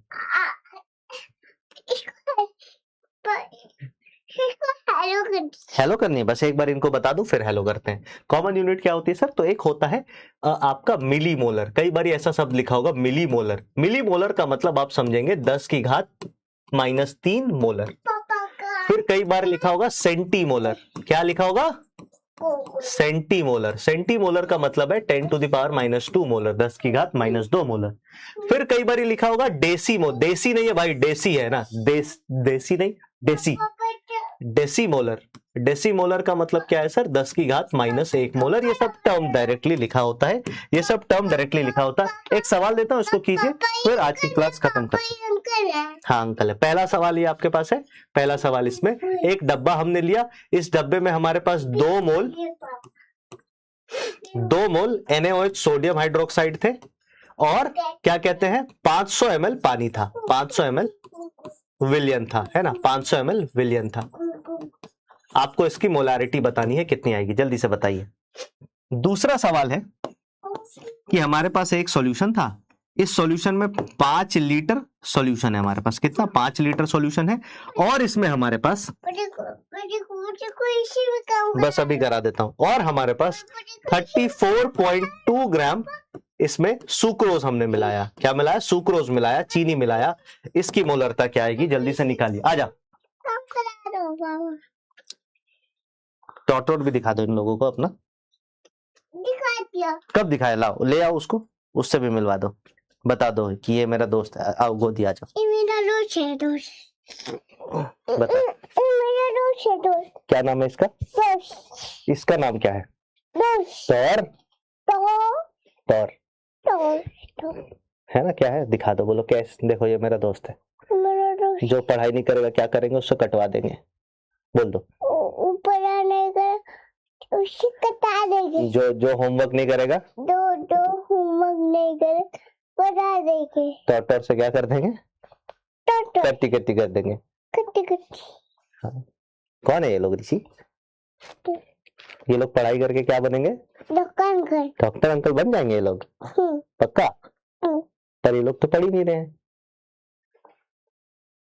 बोल दो क्या करना है इन लोगों को। बोलो पढ़ लो, मैं भी कंपटीशन में हूँ। बोल दो टोटर को नीचे रखो। टोटर को नीचे। बोल दो इन लोगों को पढ़ लो भाई, मैं भी कंपटीशन में। टोटर भाई ऋषि काम करेगा। ऋषि क्या? होमवर्क दे दो इनको। होमवर्क देगा ऋषि इनको?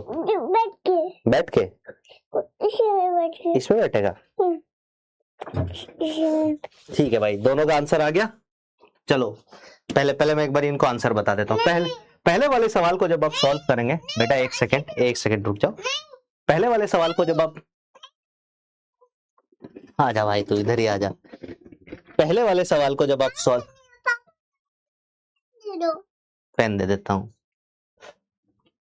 पहले वाले सवाल को जब आप सॉल्व करेंगे तो आपके साथ एक प्रॉब्लम है कि ये हमें 500 मिलीलीटर दे रखा है। कितना दे रखा है?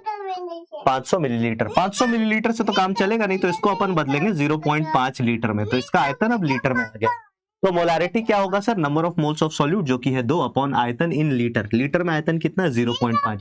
याद रखिएगा आयतन हमेशा लीटर में लेंगे, वरना आंसर कभी भी नहीं आएगा। तो इस सवाल का सही जवाब जो है वो 4 मोलर। नहीं काम कर पा रहे? अरे भाई तू पहले काम कर ले ब्रो।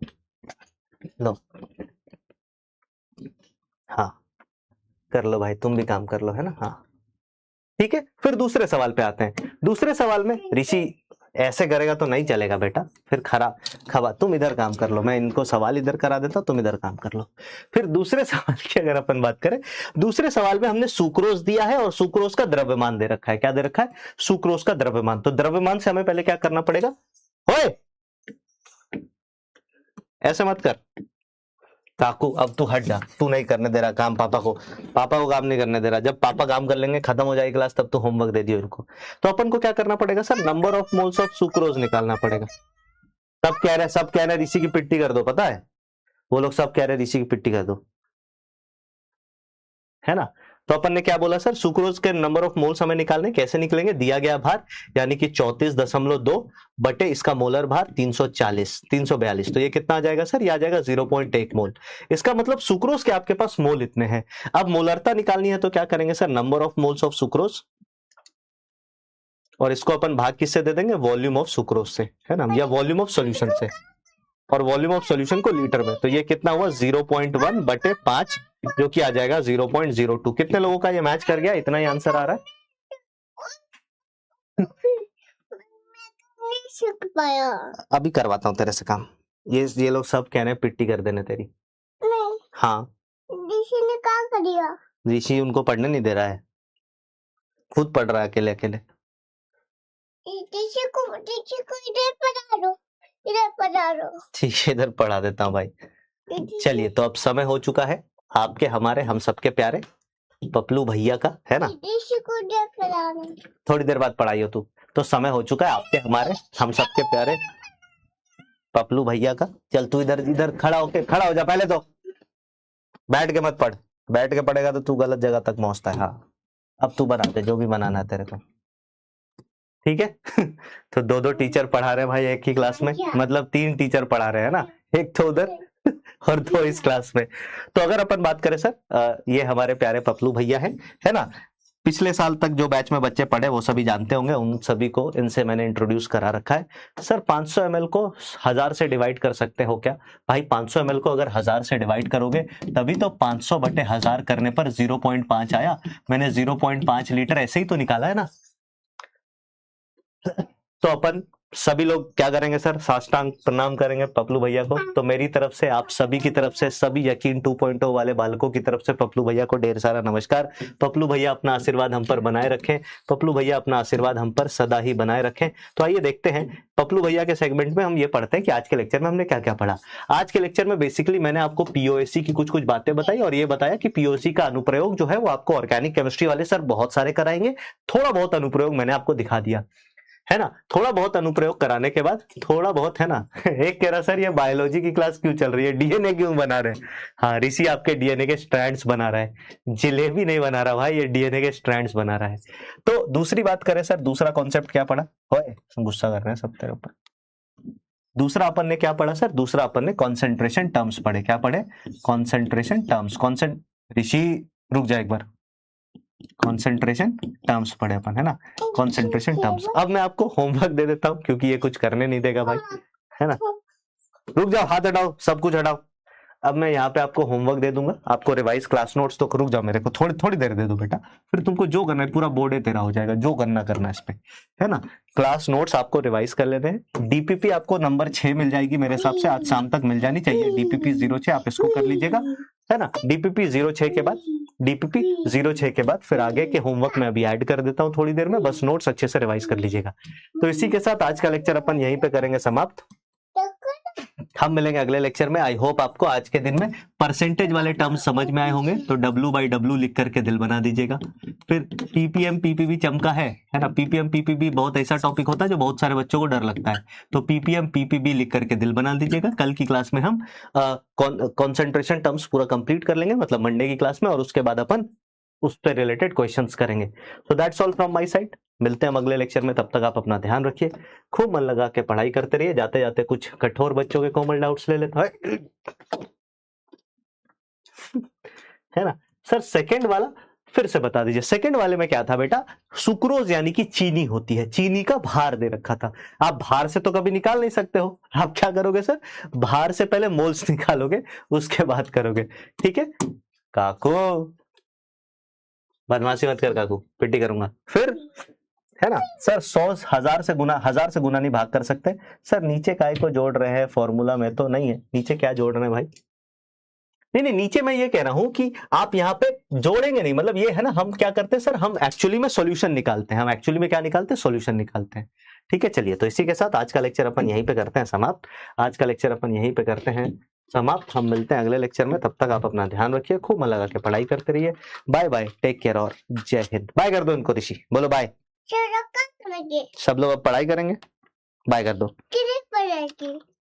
तुमको खेलना है इनके साथ?